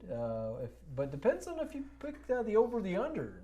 Trammell set it at 49 points tonight on that one there. So Trammell, are we seeing anything from the Permian Basin there? Yeah, we can definitely check out Mojo. They're out here running the offense right now. Got a fullback dive and. Just running all over these kids, man. They can't even tackle him. They could not even take him down. They had to go ahead and blow the whistle. Looks like we're going to have a little buffering issue, but we're back on it. Man, this Odessa Permian team, they're rough. They're tough. They like to run the ball. We saw Central kind of get gave a lot of touchdowns over the run tonight. Is it concerning to you, Manny, that they've given up these running touchdowns and they got to face this Mojo team next? Yeah, I think that is concerning because, in the past that they've played Permian, they've had the defensive front to sustain that type of game. Yep. This season, I'm not saying that they're that they can't stop it, but it will be troublesome. That defensive front will certainly have to bring their Wheaties, have their Wheaties eaten before game time. Because Permian, say what you want, about them, the loss to Abilene High, but man, these guys, they look plenty good, and they are a very good football team this season. Yeah, but Mojo's lost some games. So when we talk about Central's next game, we got to remember that this Mojo team likes to lose games late and barely. We saw that against Abilene High almost, and we saw it against Frenship, and we saw them lose to Midland Lee. So I'm not worried at all about this next Central game, but it does kind of concern me that they're not able to just stop those runs, and a team like Midland High right now is just kind of running it up the gut on them, and that just seems to be the only way that Midland High is even able to score, get any yards. Right. No, and So- that's a very good point there. And but I think probably one of the bigger ways to look at the best way to look at this is you kind of go back to Midland Lee and Odessa Permian, and I think probably Central falls into that same looks a lot like Midland Lee in terms of how they throw the football. They do implement shades of the run game in there. So it looks like we have a final here, one of the first finals of the night. Mojo actually finished this game out. We saw the final seconds. They actually won this one 42-7. So Mojo, they're not in first place, but they're definitely up there in the playoff rankings. So, you know, they got Central. Well, they may not have Central next, but Central has them next, and that'll be a good one to look at. Yeah, for them, and you know, with them because of they'll go. It's determining between big school and small school because of enrollment in that district, District 26A. You know, you're going to see, you know, Odessa Permian and Midland Lee. If those two teams hold on for those playoff spots, those teams will go big school. And then you're going to see Central, and it's going to be a battle between Central and whoever it may be, between Frenship and Abilene, take the small school. Now, it's kind of depending, you know, what happens with all these El Paso schools, and if they actually continue to play football, or if they elect to play football due to COVID. Most of them, they've been shut down. They started last week. They've shut down this week. So I'm not sure what's going to actually happen with them for the remaining portion of the season. So, but there we go. So. Trammell, what about, how about we take a look at some of the scores from around West Texas, the Concho Valley, and the Lone Star State? Do we have a break for that? What's that, Manny? Some scores from around the area. We want to take a look at some scores? Yeah, sorry, so as Trammell kind of gets ready for that, you can catch any of the scores tonight, or you can take a look back at what you saw here on SanAngeloLive.com. This is COVER1 Live. I'm Manny Diaz. Mason Matthews. Filling in for Christian Gabaldon. He's probably one of our favorite guests just because you bring a little swag. I don't know about that. I know a little bit about something. We were talking about this earlier. I know like just enough to be dangerous. It's a good thing both of you were really good. I think you put me in the middle of you two for a reason, which is good. But I joked earlier, man, Christian does a good job. I joked earlier I'm the shorter, not as good looking version of Christian, which is I'm perfectly fine with. But I love coming, man. I have a great time, and any excuse to talk football is just, I don't even need an excuse. But I know. this is a great one. COVER1's a great, I'm glad to be here. Heck yeah. So. Last time you were here, Joe Hyde was challenging you to a push-up contest. He did. You know, we never got to do that. I'm just going to throw this out there. I didn't want to say it then. I'm a little more comfortable this time. So I do 250 every day. 250 push-ups? Every day. Joe Hyde, are you still here? Yeah. So I don't do them all at one time. I don't do 250 straight. I do 5 sets of 50. Five. Okay. Sets of 50 so is this in one session? I usually do. So I usually do it while I'm working out. So like, let's say I'm doing my chest day. Say I'm doing leg day, right? And I'm doing squats. I usually do 5 sets of 20 anyway on squats. So at the end of the squat, I just rip out a set of 50. So if you do 5 sets of 50, you'll look like Mason Matthews here. You still got to wear the small shirts. my boy Bill Four, I saw a couple other people, David Duke. My cousin David Duke out there. You know, David's good at calling me out. But he's not, he said, ever since college, it was before college. But I do, man. I do a lot of push-ups. David Duke, known for calling some folks out there. It's okay. I love David. I'll take it from him. David was a fantastic Texas high school football player from Cristobal. Yes. Yeah. He and I played together in the 2002 Cougs. season. Yeah. And a fantastic basketball player. He's an all-state basketball player there. So. David's a good guy. Jay Reyes, appreciate you joining the broadcast tonight here on COVER1 Live. We've seen the Central Bobcats take a very commanding lead. We'll get to those. Trammell, what are we seeing there on the old scoreboard? Well, let's go ahead and check out the scoreboard. It's on sanangelolive.com/scores. It's brought to you by Deersky and Deersky Realtors, the real estate professionals of Texas. Let's go. Central, they won tonight. It's final, 54-31. That's right, the Bobcats continue their quest to get that district championship, and they're in first place, and they're in outright first place, so looks like they're going to get that one. Wall early. Wall is up 19-7. They're looking to wrap up let's see if we actually have an updated score from that. Yep, Wall actually won that game 19-7. That one's final. Wall's going to get that second place seed in the playoffs starting next week. Erie County, Erie County 54, Eden 32. That one's in the third quarter. Odessa Permian, that one's final. They beat Odessa tonight 45-7. Miles Cristobal, Manny, your Cougs. Yeah. 50. Beat Miles 50-6. Outright district champs for That's the first right. time in the 11-man era. Hey, there we go. Yeah. First time Awesome. for everything. Amarillo Tascosa 28, Amarillo High 27. Woo, what a Squeezed game. by that one. That was a good one. Baird Gorman, Baird 44, Gorman 14. I'm sure that one's just about final. Stanford Haskell, Stanford's up by 2 points in the fourth quarter, 40-38. Abilene Wiley 44, Wichita Falls 7. That one's about wrapped up. Jim Ned looks like they're going to wrap up their district championship against Clyde 42-6. They're beat Wall for that district championship in the first time for a long time. So Colorado City, they lost tonight against Anson 55-14. Reagan County 28, Stanton 18. That was in the third quarter. Duncanville up huge against Hewitt Midway, 60-14 in third quarter. Halley Forsan, fourth quarter. Halley 17. Holly 17. Forsan 8. Seminole, man, the Lobos, they're down right now. It's 49-40, fourth quarter. It's never late. Go Lobos. Ozona, Johnson City, Ozona 14, Johnson City 0. If I'm correct, Manny, is that Ozona's district championship now? That is, They beat Mason last week, correct? That does make it their district championship. So that means Ozona is the district champion with Mason coming in second in that one.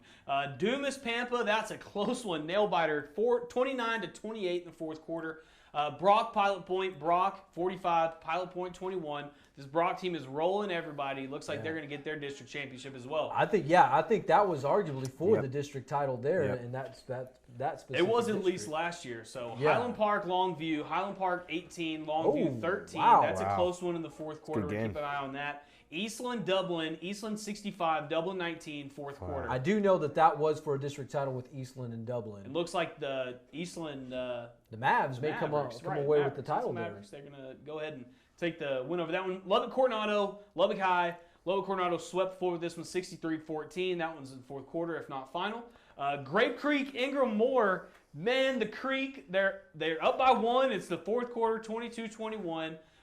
Mason, do we have an update on that? I don't have an update on this. All right, so as of now, we're still 1 point ball game for the Creek. Goldthwaite, De Leon. Goldthwaite's up 33, De Leon 29. Midland Lee 50, Frenship 21. That one's actually final now. So, Trammell, we do have a final for Grape Creek. It is 22-21. Yeah, 22-21 Grape Creek. Grape Creek. Yeah. The Creek. The Creek. That's got right. the job done Go tonight. Eagles. The Eagles Go 22, Eagles. Ingram Moore 21. That one's final. Grape Creek got the win tonight. Yep. Friendship, Midland Lee. The Rebels wiped out the Tigers tonight. That one's final, 50-21. Midland Lee remains second place in the district. So we're going to see how that one ends up at the very end of the year when they're going to have to play First Place Central. Yeah, it'll be the Turkey Bowl the day after Thanksgiving between the Lee Rebels and the Central Bobcats. Hey, I'm into watching with a full stomach. Oh. Byron Nelson, Keller Timber Creek. That's a tie ball game right now in the fourth quarter at 31. Cedar Hill, DeSoto. This game's been back and forth all night. We saw DeSoto actually take the lead at 28, so that was the last time we had that. It was actually tied at 28. South Lake Carroll, Keller Central. South Lake Carroll's up 49-20 in the fourth quarter. Haltom, Hurst, LD Bell. Haltom's up 31-19 in the fourth quarter. Weatherford, Pascal. Pascal's down 14-49, so Weatherford's taking that one right now. Bangs and Brady. Bangs completely blew this one out of the water. 76-23. That's final. They're going to get second place in the district right behind Ballinger. Denton Ryan, the Colony. Denton Ryan taking that one 49-8. That one's in the fourth quarter, but it's still going. We saw this one early. Ballinger, Sonora. Ballinger 42, Sonora 0. The line was set at 42.5. So if you took the over, sorry, you missed it by half a point. Yeah, I learned a very good lesson of the half tonight. So Cisco, San Saba, Cisco 48, San Saba 6. Muleshoe, Littlefield 26, Muleshoe nothing. Dalhart, Amarillo, River Road, Dalhart 42, Amarillo, River Road 6. And that one's final. Hamlin beat Lockney tonight 22-0. Sydney lost to Brooksmith, or is losing to Brooksmith. That one might be an updated score. It's second quarter. It was 56-28. If that's a six-man, that one might have just ended. Mason was beaten Brackett at halftime, 35-0. Rock Springs and Menard at halftime, 30-7. Hereford at Canyon, that one's final. Canyon 53, Hereford nothing. TLCA down big against Breckenridge, 42-0 in the fourth quarter. Boyd 35, Bowie nothing. That one's in halftime. Comanche Merkel, Comanche 45, Merkel 8. Perryton and Borger, that one's final. Y'all want to talk about a defensive game? That's it right there. Yeah, 3-0. What in good gosh? What happened there? You know, we used to play Borger and Perryton. They used to be in our district, and they were both notorious for just good defensive smash mouth teams. So I'm sure that's what happened. Canyon Randall 48, Plainview Bulldogs 6. That one's just about final. Westbrook, number 2 team in the state, completely wiped Braun out, 46-0. That one quit early. Lingleville, May 61, Lingleville 6. Aspermont lost to Ira tonight, 52-6. Sterling City, the number 1 six-man team in the state, they won. How did that not even 45? 76-0 right there.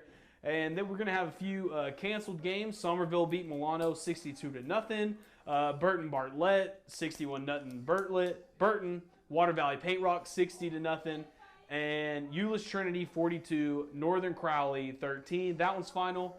Lubbock Monterey 35. Caprock 20. That one's final. And the last one was one from just earlier this week. Waco La Vega 62. Brownwood 6. Alrighty. And you can check all these out more. There's briefings, stories, videos, this video, scores from all across the state, all kinds of content. It can all be found right here on sanangelolive.com/scores. And don't forget, this is brought to you by Deersky & Deersky Realtors, the real estate professionals of Texas.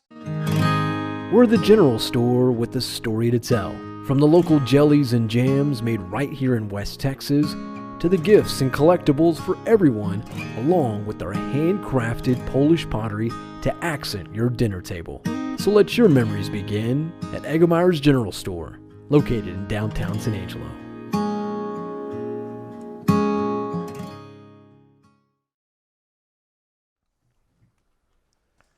All right, Matt Trammell giving us the goods tonight. They're at the Trammell Live Desk / Scoreboard Desk. As you've seen tonight, a lot of your highlights and live streams have been provided by the fine folks at Eggemeyer's General Store, the best darn little general store in San Angelo and West Texas. All right, we showed it earlier to you tonight, the best of the Thursday night lights. In fact, we're going to go ahead and revisit that because it was so good. Now, the kids from under the Thursday night lights, we can't forget about them, doing just as good as what we see on the Friday night lights, just maybe at a little bit on a smaller stage. So we'll get into They'll get that. there. They'll get there. Yeah, they're getting there. And for some of these kids, I guarantee you we're going to see them in seasons to come. All right, so with that said, we'll roll the tape here. All right, our first highlight comes to us from the Central JV Orange team. Adam Robles going to the house, take it to the house, 85-yard touchdown run there. Man, once he gets sprung, no catching him. Yeah, you're not catching him. A little later, 22-yard touchdown here, but check out the catch. Top right-hand corner. My goodness, look at that. We're going to show it to you one more time. Wow. The throw is one thing. Look at, the throw is spot on. The catch, just this whole offensive sequence there. Throwing the dime, great catch. Unfortunate that the Cats could not come up with the win last night, but man, good stuff there. How about the freshman Orange team, Adrian Rios? His mama was watching earlier tonight, Denise Rios. Check out the kid here. He's going to give him a little shimmy.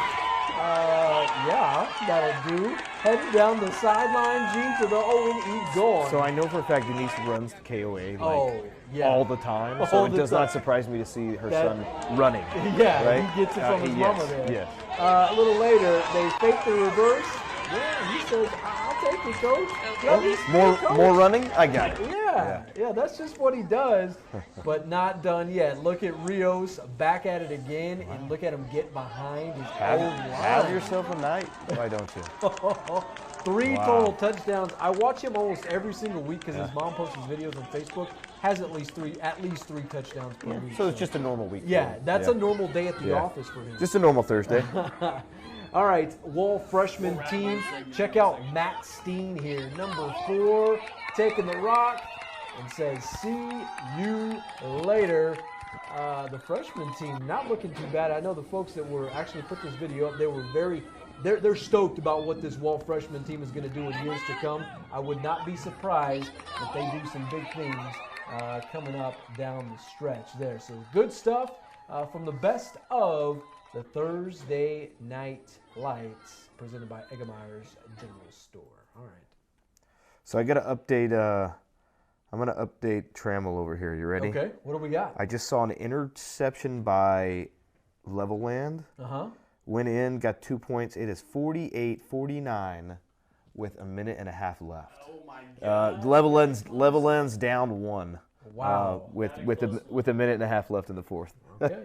So not pretty big game there. Not going away just No. Well, And Manny, I got another guest for us. Hey, we always enjoy a guest on the show. Hey, yeah, and it's the man himself, the Bobcat expert, Mr. Ryan Chadwick. You can check out his write-ups every week after the game. Ryan, so just kind of give me just a quick roundup of what you saw from the Bobcats tonight. Well, basically, we saw a lot of what we saw in the first half. Continued offensive dominance. The defensive front of the Bobcats kept getting after the Midland High quarterback. Bobcat secondary stepped up, had 2 picks tonight. Malachi Brown broke the Central school record in touchdown passes. He's been right up against that the last 2 weeks. So now, the past 3 weeks, he's gone 5 TDs, and now 6. So, absolutely dominating performance by the Bobcats. The Midland High Bulldogs played hard, but it wasn't enough. Bobcats win by 20, just like I was talking about at halftime. So. All right, well, you did say it was 20. It ended up being 20. But one thing we did see that Midland offense be able to the only way they were able to move against Central was kind of on the ground, and they did end up scoring a lot of touchdowns on runs. When they're going to go against this Midland team or Odessa team in a few weeks, what do you think that defense has got to fix? Tackling form. To be honest, there's a lot of broken tackles tonight.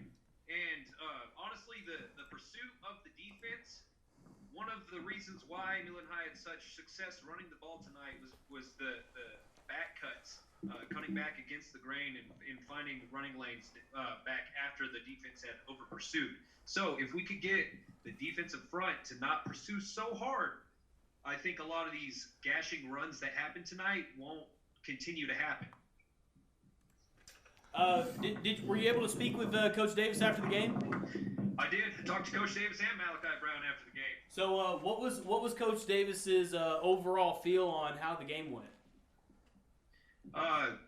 Happiest I've seen Coach Davis in a while. Most definitely the happiest I've seen him this season. He was super excited for Malachi. Thought his team overall played great. Had some things to say about the defense there at the end, just about stopping the run. But overall, he was feeling pretty good about it. Oh, super excited that they clinched, too, by the way. Bobcats clinched playoff spot in a home game tonight. All right, so there was some breaking news there. You said you also talked to Malachi. Did you ask him about the touchdown record, or what kind did y'all talk about? Well, the first question that we asked him was definitely about the touchdown record.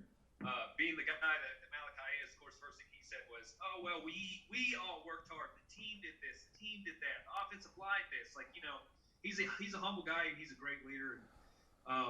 Coach Davis even said it himself. The Bobcats' performance, comes and goes with how Malachi plays. So he was the first one to give credit to the rest of his team, but he was ecstatic about it as well. So the Central offense did play really well tonight, and the defense played okay.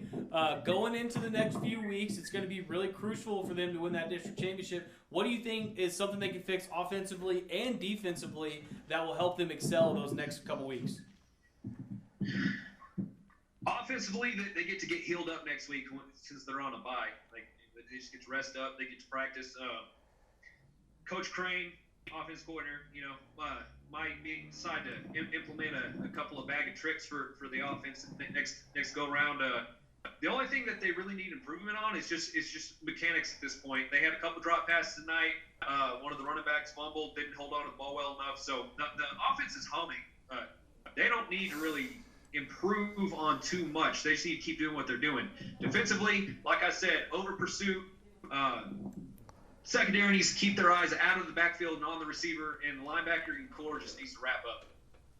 All right, Chadwick, we appreciate you coming on. We appreciate all your insight. Last question, Central Bobcat alumni there. How happy are you on how they're sitting and getting that home game and all that? All I'm saying is people writing off the Bobcats when they were 0-3. Talk about how great Midland Lee was. We're going to find out here in a couple weeks how great Midland Lee actually is, because Bobcats are still in first place in the district. 4-0. So, all right, thanks. I'm feeling good. Thank you, Chadwick. All right, guys. See ya. Oh man, Good old Trammell. Chadwick, man. Good old Chadwick from the booth. We gotta love Chadwick every time he's on here. Man, this guy just knows what to say. He's a Central guy. He's been a Central guy forever. He's an alum. Man, and what good insight does he have, and just the relationships he has with those guys already. Those guys will tell him anything. So great insider to have. Always good to have Chadwick. Thanks again. Back to you guys. Yeah, Ryan Chadwick. He's become kind of our Bobcat insider, and and I'll say it for him. And I know he said he wasn't ready to write off this team. Certainly when they were going through that 0-3 streak. Yep. And I think through the first two games of the season, very, very rough. Right. The third game is when granted that was a loss. Right. That was a huge game for them because that really just set them up for this run that they're in right now.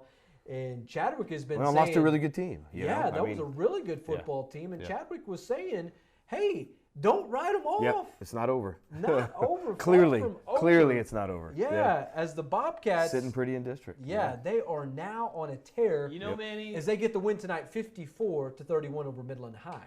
Yep. Manny, when we were in that conversation with Chadwick, and I gave him that chance to say whatever, I kind of felt like he was really talking to me when he said there were some people out there that wrote off the Bobcats. And I felt really like Chadwick was really like getting into my heart. Like he really felt that was me. I wouldn't doubt it, Trammell, because you were kind of like I had him on the selling. When we used to do the sell bit, I had him on sell early. So man, making me eat my words. And Trammell, that'll learn you. I love it. That was your 0.5, your half point. That's there, early on in the season, because we play a little stock up, stock down, and not ready to sell throughout the season. And I think the Bobcats, they were trending down for a good while, but scary while. Yeah, a scary while to say the least. So I think they're officially back. I think we'll know how good they truly are. And I won't say until they get to Midland Lee. I think we'll know how good they are when they get to Odessa. Well, like you said, off next week, and then Mojo and Lee.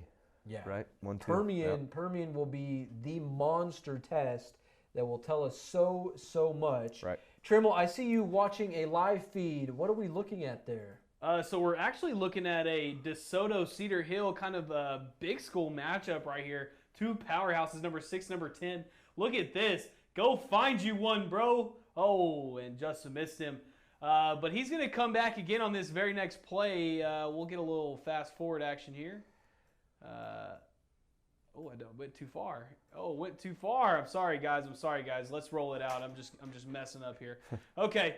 So this is DeSoto, Cedar Hill. Like I said, two powerhouses. DeSoto number 6 in the state. Cedar Hill number 10. It's a 2-score ball game, but with these high-powered, fast offenses, anything can happen at any time. So we're going to see what happens right here. We got doubles on each side. Running back goes out to the right and just looks at the guy the whole entire time and go get you one.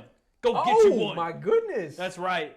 Wow. Number 13 right there. He went, he got him one. Oh, my gosh. So this is actually going to increase their lead. They're going to go for 2, get the 2-point conversion, and it's going to be a 1-point ball game at 28 Look at it. This is a grown man catch right here. Wow. Man. See the ball, get the ball. See the ball, catch the ball. Wow. That's what I'm saying. And look at just the inspiration afterwards, man. He's empowered. He's empowered. Let's go. So we're going to watch the extra point right here. Spoiler alert, they are going to get it. So quarterback takes the snap, looks for a pass, finds the guy just sitting back there. And that's going to bring it 28 to 35. It's the fourth quarter. There's 10:30, so at least we got a little football left, Manny. Wait. Who's up in this one? Cedar Hill 35. Wow. So DeSoto not waving the white flag by any stretch of the imagination here. These guys are just continuing. Yeah, to one ball out. stop, and this could be a tie ball game very fast. Man, I'd be interested to see like what the next defensive series looks like than that. So we'll kind of thank you, Trammell, courtesy of Eggemeyer's General Store, the live look in there. Now, for the folks that are joining us, that have joined us throughout the night, you've seen a lot of different games that we've taken tonight. This is kind of the NFL red zone of Texas high school football. We'll peek into it at the right moment. Right now, we're seeing a great game between DeSoto and Cedar Hill. And, man, 2 of the best from the Dallas area that are going toe-to-toe. I'm not sure if Central will see these schools or has the potential to see them. That's probably, at best, a third, perhaps maybe a fourth round matchup. Hey, I'm down with it. Yeah, no, I'd be certainly. Yeah, I'm agreeing with you on that one there, Trammell. I think that'd be a great matchup. And of course, Central and Permian and Lee. You know, we saw with Lee last year, that was kind of a representative of West Texas. They struggled with Southlake. Yep. And then we saw Southlake. Carroll's pretty stout. Yeah. And then we saw Southlake just get dumped on by Duncanville. Like nobody's business. Well, Duncanville too. I mean, they've got a few players. Yeah, they one or two. Yeah, I mean, their starting quarterback from last year is now at the University of Texas, and you know, so if you saw how they look. Yeah, Jaquindon Jackson. Yes. Jaquindon Jackson is something else, and I've seen him for the last 2 seasons, and man, oh man, but yeah, so we'll take in a. Trammell, do we want to take in another peek at this? Yeah, game we can keep watching it. Back in. I mean, this Cedar Hill team, the past two plays they've had were just speed options to the right, and both of them, this quarterback's keeping it. Man, this is a quick guy right here, number 7. But this backfield right here is really look like what they're actually attacking this DeSoto team with. Now, I wouldn't rule out this DeSoto team. Now, certainly these Dallas area teams, just because they're built a lot alike. You know, and even though one may have a 1-touchdown lead, that's nothing. That's like no, they can change 14 points. Like without question. Yeah, without question. So handoff, and they're going to get the play in the backfield. Oh man! And that looked like that was on first down. So about 2nd and 11, 2nd or 12. That's the stop that DeSoto needs to make. So they're going to set them back a little bit. How much time you got left there, Trammell? We got 8:52 left in the 4th quarter. 2nd and 11 on the 34-yard line. Cedar Hill is up 35-28. Yep. Number 10, Cedar Hill leading number 6, DeSoto, 35-28. Wow. This has the makings of an instant classic here tonight. Yeah, so 2nd down, there's no running backs back there, so it's either a quarterback run, which we've seen, or a pass, so we'll see.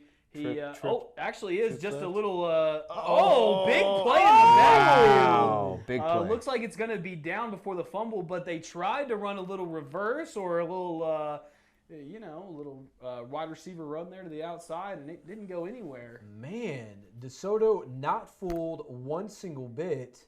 You know, those jet sweeps are real scary because, you know, everyone thought it's either going to be, I said it's going to be a quarterback run or a pass, but, sometimes they can catch them off guard, but DeSoto not fooled there. And 3rd and 18 now. If they can get a stop right here, I mean, DeSoto's got all the momentum.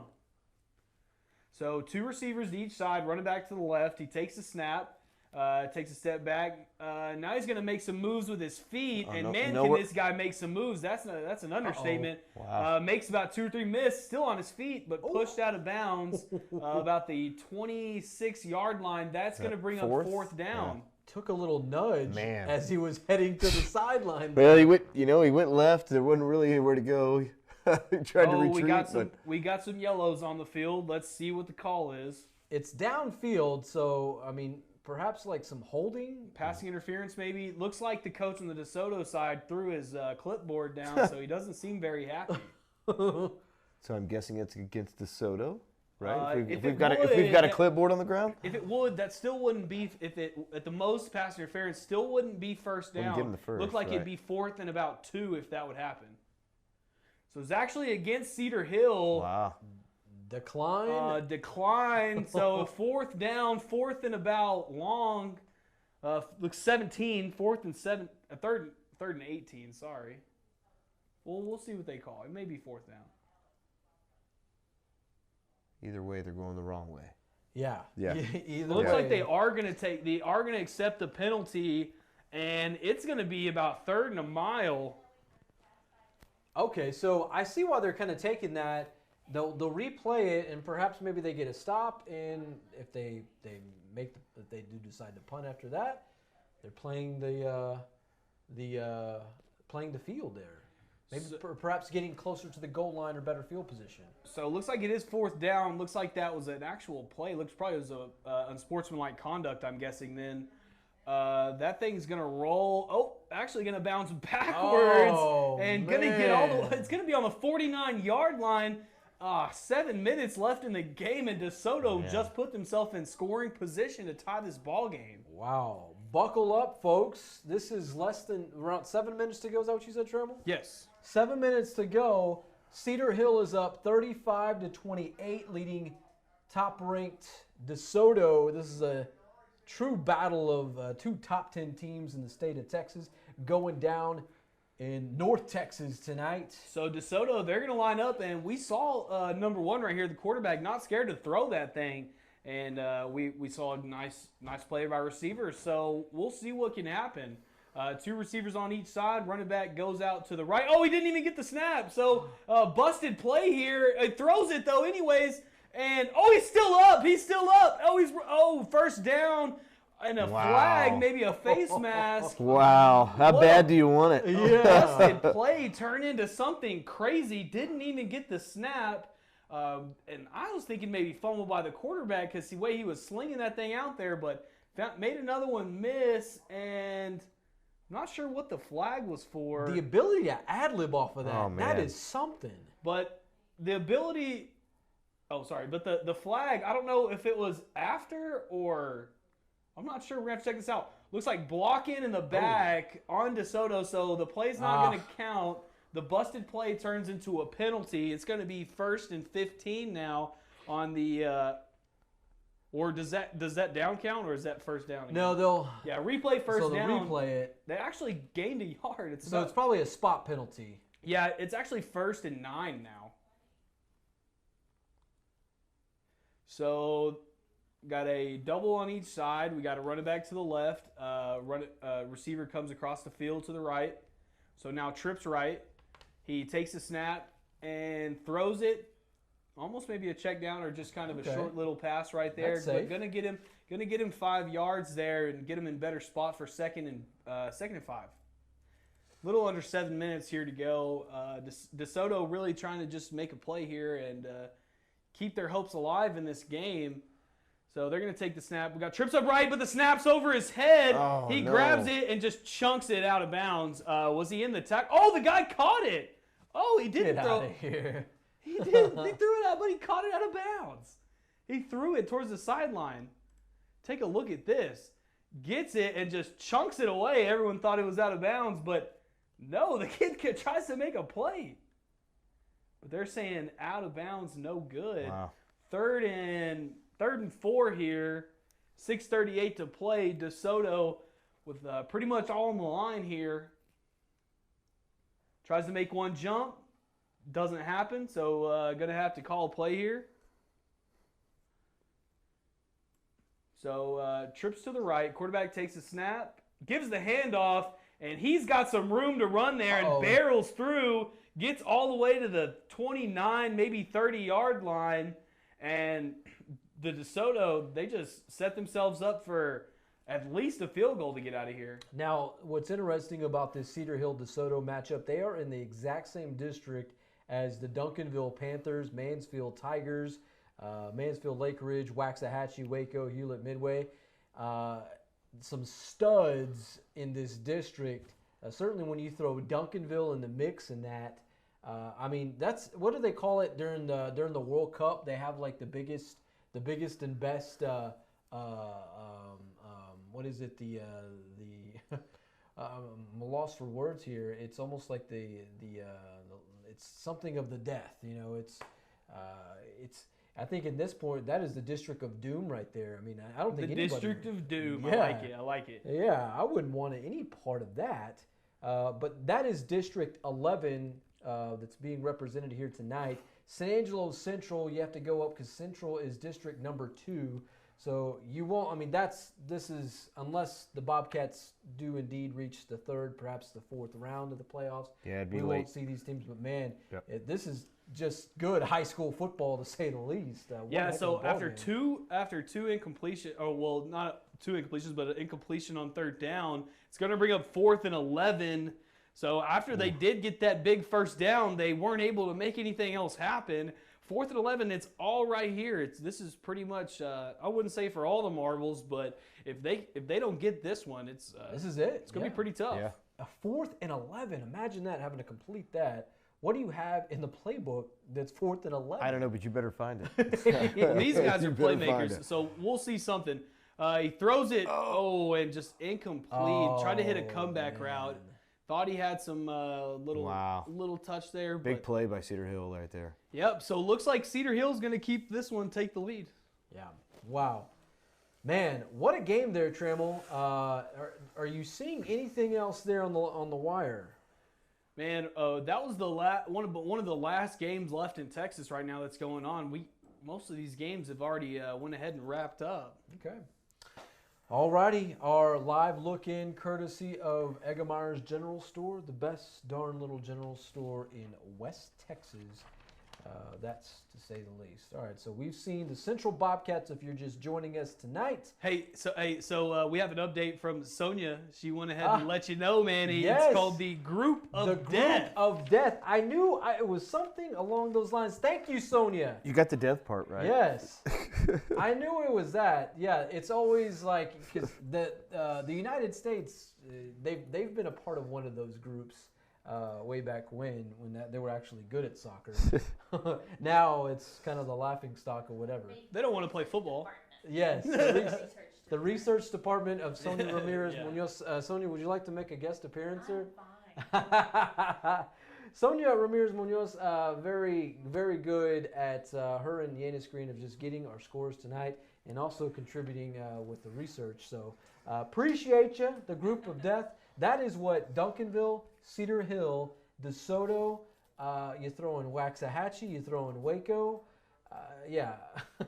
Just 3 teams alone. You name Cedar Hill, DeSoto, Duncanville. Yeah. Say no more. Anybody, say no more. You don't want any part of that. Powerhouse. So. Hey, well, it's been fun. It's been real. We've seen a lot of good games tonight. We certainly saw the San Angelo Central Bobcats pick up a very good win tonight, 54-31. They are now 4-0 in district play. They will have next week off due to a bye. And then the fun begins. I mean, the real stuff Strap begins. it up. Yep. Yeah, strap it up. It's ready. That I think you can make an argument that certainly their postseason run begins on November the 20th when they square off against Odessa Permian right here at San Angelo Stadium. Yep. It is 2 tough games right at the end. Getting ready to moving right into playoffs. Yeah. I mean that's. But what better way to prepare you for what's fixing to come down? No kidding. That's a tough way to end the season. I think they'll be ready. I think the Cats will be ready to go. Very, very tough. Yeah. So, man, always good to see what the Bobcats are doing on Friday nights. We did see Midland Lee pick up a win tonight against Frenship.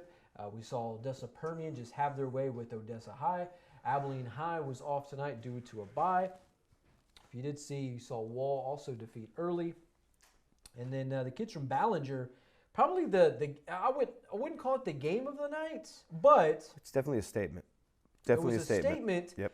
But from our perspective, it was Matt Trammell, Matty Vegas, Matty Picks. Roll the sevens. Rolling sevens, Trammell, enlighten us of why that game was good for us tonight. But first things first, Britt Wright, Adrian Sanchez, appreciate y'all joining us on the broadcast here at Cover One Live. So which game are we talking about? Ballinger, So, Sonora. Ballinger, I'm pretty Sonora, sure- we had Ballinger winning by 20 points. They did do that, Okay. and the over/under was set at 42.5 before the game started. Before the game started, we asked who wants the over and who wants the under. Mason said, I guess I'll stick with the under. Seems a little crazy, so I'll go with it. Yeah. Manny said this team was going to blow them out, plus they were going to get some other points here and there. Yeah. 42, that's nothing. Let's just go ahead and take the Trammell, over. it wasn't crazy. It was calculated. It was Okay. calculated. The was final calculated. score was 42-0. Wow. And with the over-under being at 42.5, You know, Mason won. I got it by With that. the Got under. it by the half. That Got it had by to the be, half. you know, Yeah. it's certainly if Ballinger would have gone for 2 in any of those sequences, maybe if it would have been like Right. the last touchdown, Yeah. that would have been like the worst bad beat. That would have been one of the. Yep. I mean, that would have been the bad beat of the night. Yeah, it would. It would. Missed field goal or something. Yeah.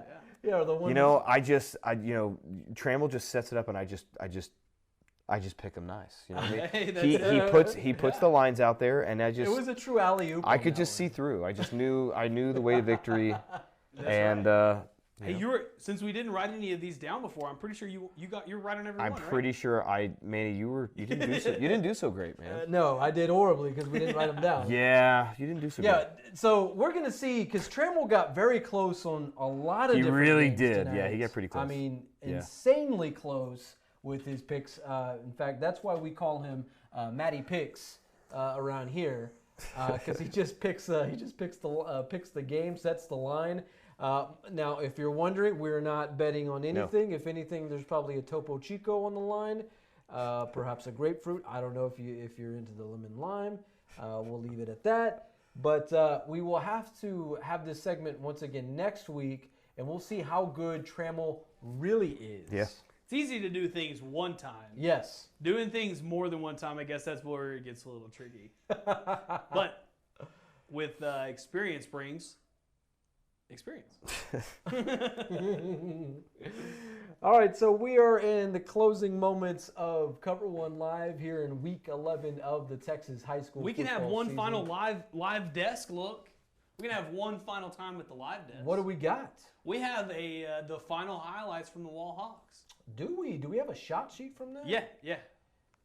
Is that in Friday football.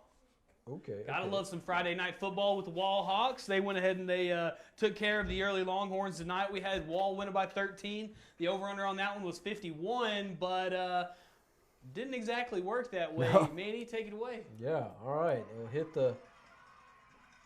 All right. So there we are. That is Chase Rios. That is Kai Herbert. Kai Herbert. Number 24, taking it to the house.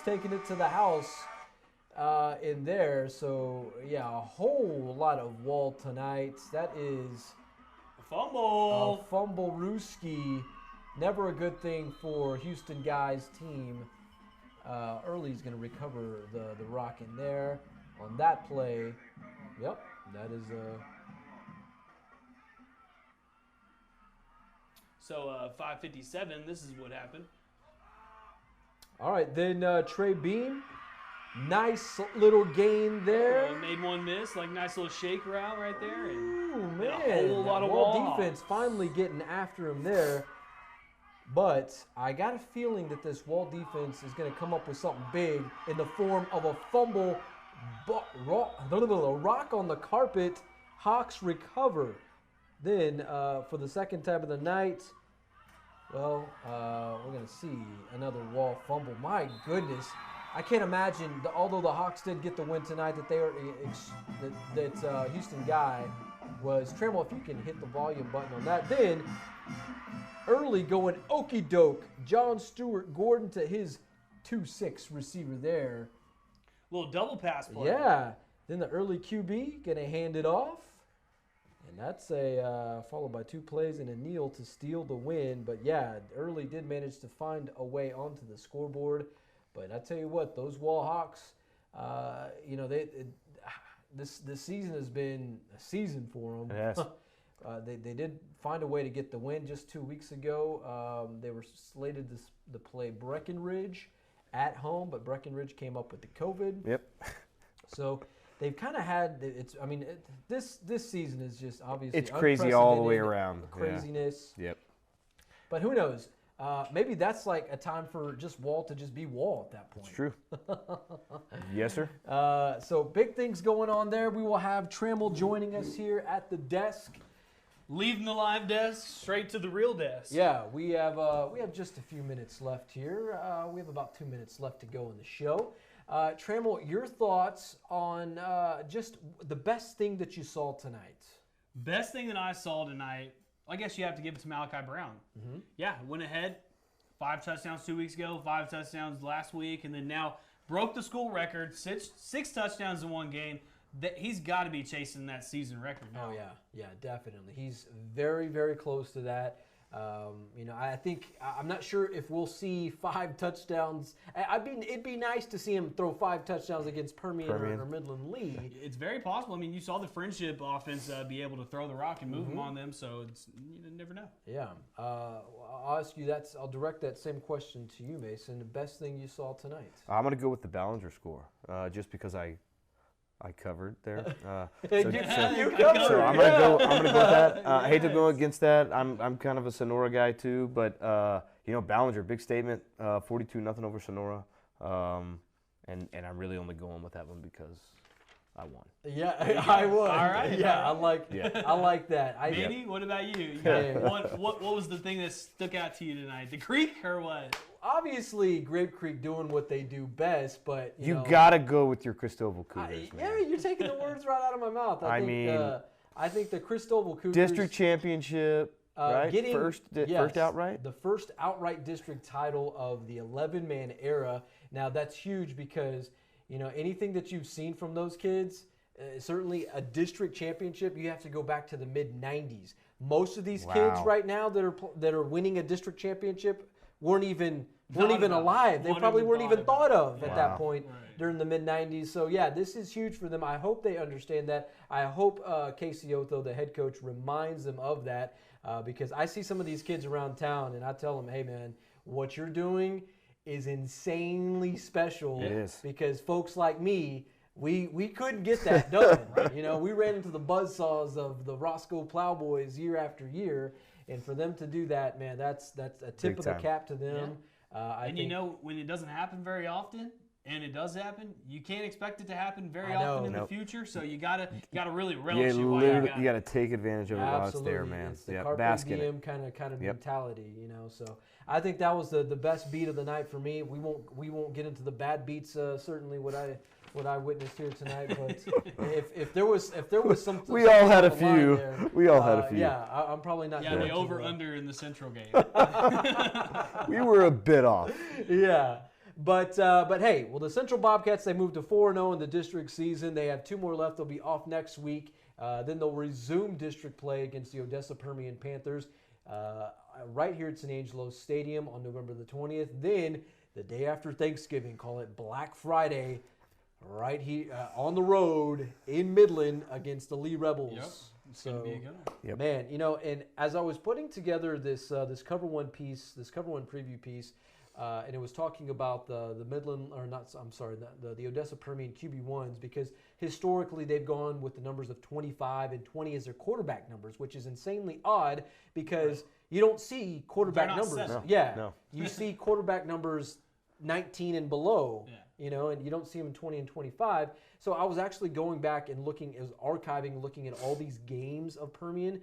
And to me, like, although I love and bleed angry orange now, and obviously with Cristobal, but it's cool to go back and see so much tradition with them and how much everything has been archived in favor of Odessa Permian, because you can go back as far as 1972 and watch a game when they beat, Baytown so-and-so at Darrell K. Royal Stadium in Austin, Texas, for a state championship. That's how much pride and tradition is, and it honestly gave me goosebumps because at that point you're looking at some of the best high school football players that come out not only of West Texas but the entire state of Texas that are representing throughout the 80s, early 90s, and that's what West Texas was putting out at that time, which is scary because I don't know if we'll see that again. That was unprecedented. And even into the early 2000s. Early Roy Williams came out of, Yeah, that was my early high school, and I've never seen a person like that in my life. We can't forget about those guys like the Roy Williams, the Cedric Bensons, Oh, man. R.I.P. Cedric Played him Benson. too. Oh, yeah, it was bad. Yeah. I mean, out of West Texas, they were we have yet powerhouse. to see football players come out of our area that have moved on like how they did, and I don't think we ever will. It'll be very, very tough. I think the closest that we have right now are guys that are playing at Texas Tech. Maverick MacGyver is a backup quarterback. Eli Howard. But I will say that they're doing that, though. That's one of the things, the Midlands and the Odessas and the Abilene Highs, they had the Sneezy Beltrans and, some of those guys. So what was kind of crazy is back in the day, I remember that, that San Angelo was not really known for the football. That's changed, obviously. It's changed and West Texas, we're known as, we're tough, but maybe not always going to the next level. Man, hopefully that's changing. Maverick's one of the ones that changes that and starts rewriting that narrative. But look at it this year. Central, they're stout. Permian, stout. Lee, stout. We're going to find out the next 3 weeks what everything looks like. And I truly think that, for years, from the late 90s to the early 2000s, it was a whole lot of Odessa Permian, Midland Lee. You sprinkle in a little bit of Midland High when they played Converse Judson in the for the state championship, eventually lost. But I think since the Brent Davis era has started in 2009, that narrative has changed. It has. And Central has kind of taken that flag, and they've waved the SA all over West Texas. Right. They are the team to beat here. They are. I think a lot of it was because they got lucky enough. You say lucky enough. It may not have been good records and seasons and stuff, but they got lucky enough to get thrown with those big Dallas schools and thrown with those super athletic schools. So now when they're back here playing Midland High and Odessa High, Abilene High, you're blowing these teams out of the water because you're so much more athletic and ready to play. Yeah, so. I couldn't agree with you more on that. And I think, the level of talent that we saw from, 2000, I'd say it started in 2014 or 2013 when we saw Mickey Scott. Right, Mickey Scott. And then you started to Braden see Hucks, evolve with and then it Braden starts Hucks, changing. Eli Howard. Yep. A lot of the Cal Brendan Vincent. Wooten, That Cal receiver, Vincent. what's that receiver's name? The guy that went to Stanford. Or Harvard. Or Harvard. The catch. The catch. The catch. His name is escaping me. Oh my goodness. I cannot remember that. That's I was at that receiving game. bad It was equipment. amazing. It was amazing. It was an insane catch. Yeah. And so it was guys like that set the table. And then, and I hope that we get the opportunity to see more and more games like that. But man, the Midland Lees and the Permians, they said it. I think it's unprecedented of what they did. It was. And certainly what's going to happen. And I hope that we get to replicate that. The last team to truly replicate any of that was 2009 with the Abilene High. Well, we know, right now, the narrative is, right, you were talking about the little Lone Star Conference, right? We're out here, we're working, they're and then what happens? We get to the playoffs. The later you go, you start getting into the Metroplex teams, and there is a difference. There's a difference in level competition. What you're talking about is back when Midland and Odessa were turning those out. They were going into the playoffs, getting into the Metroplex, and owning them. Right. You know what I mean? So these little old West Texas boys were walking it. And it was, in honest to goodness, it was a different brand of football. It was different. Now there's these screens at these far. They were going to throw the ball. We're going to do this thing. Back then, they were wearing neck rolls saying, I'm about to beat you. Well, and even my sophomore year, we lost Central. We lost our first round of playoffs to Midland Lee, who was en route to their third in a row state championship with Cedric Benson. Well, I'm going to tell you something. We knew he was getting the ball every single play. Yeah. We could not no stop hiding. him. You couldn't stop him. They didn't have to throw it. They could have said, hey, we're going to give it to Cedric. And then we're going to give it to Cedric, and then we're going to give it to Cedric. They beat us 52-13. Here's our and he only played for the first half. Right. But I mean, and you watched them. They got into the playoffs. They got into those Metroplex teams, and they did the same thing. Owned them. But offenses have changed. Clearly, everything's changed. Central's offense has changed, just with coach changes. And but Davis has got him looking good. We're gonna find out. Yeah, what it's gonna look like. I think this year, I think they have a lot of potential this season Yep. to move into that third round and Yep. get back to where they used to be Yep. just a few years ago. So we'll see. I think, and we talked about it, the next 2 weeks for them going to be very telling and to see how good they are Right. and if they are if they are a contender or a pretender, Yep. down the stretch. Well, we talked about we mentioned names a while ago, Mickey Scott, Braden Hucks, right? Cal Vincent. They put up big numbers with the Bobcats. Malachi Brown breaking a school record. It's big. Man, his name's Yeah. right there with him. You Yep. know, that's some pretty tonight good was company. really big for Malachi Brown. I mean, he did. He put his name in with some good company. Indeed he did. So, All right, well, that has been week 11 of the Texas high school football season. This is, we just passed the 3-hour mark of this show tonight. We thank you so much for joining us here on Cover One Live. Mason Matthews, you've been Thanks for having a me, man. fantastic I had co-host I had a tonight. great time as always. Manny, Matt, I think y'all do a great job here at Cover One.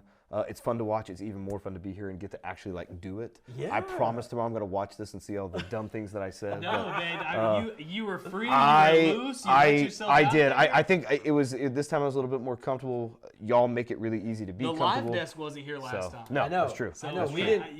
Your boy was Yeah. here. Help me out a little bit. And I'm picking numbers, man. I did Yeah. I did okay on one game. I didn't do the You rest wasn't very won. good. You but won the game. I did of the win night. one. You won the game of the night. Thank you, Ballinger. Thank you, Ballinger. So, Yeah, I think yeah.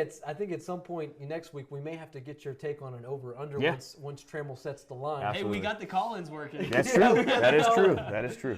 Alrighty, well, we've had a fantastic night. Thank you so much to all that viewed tonight, especially to our boots on the ground.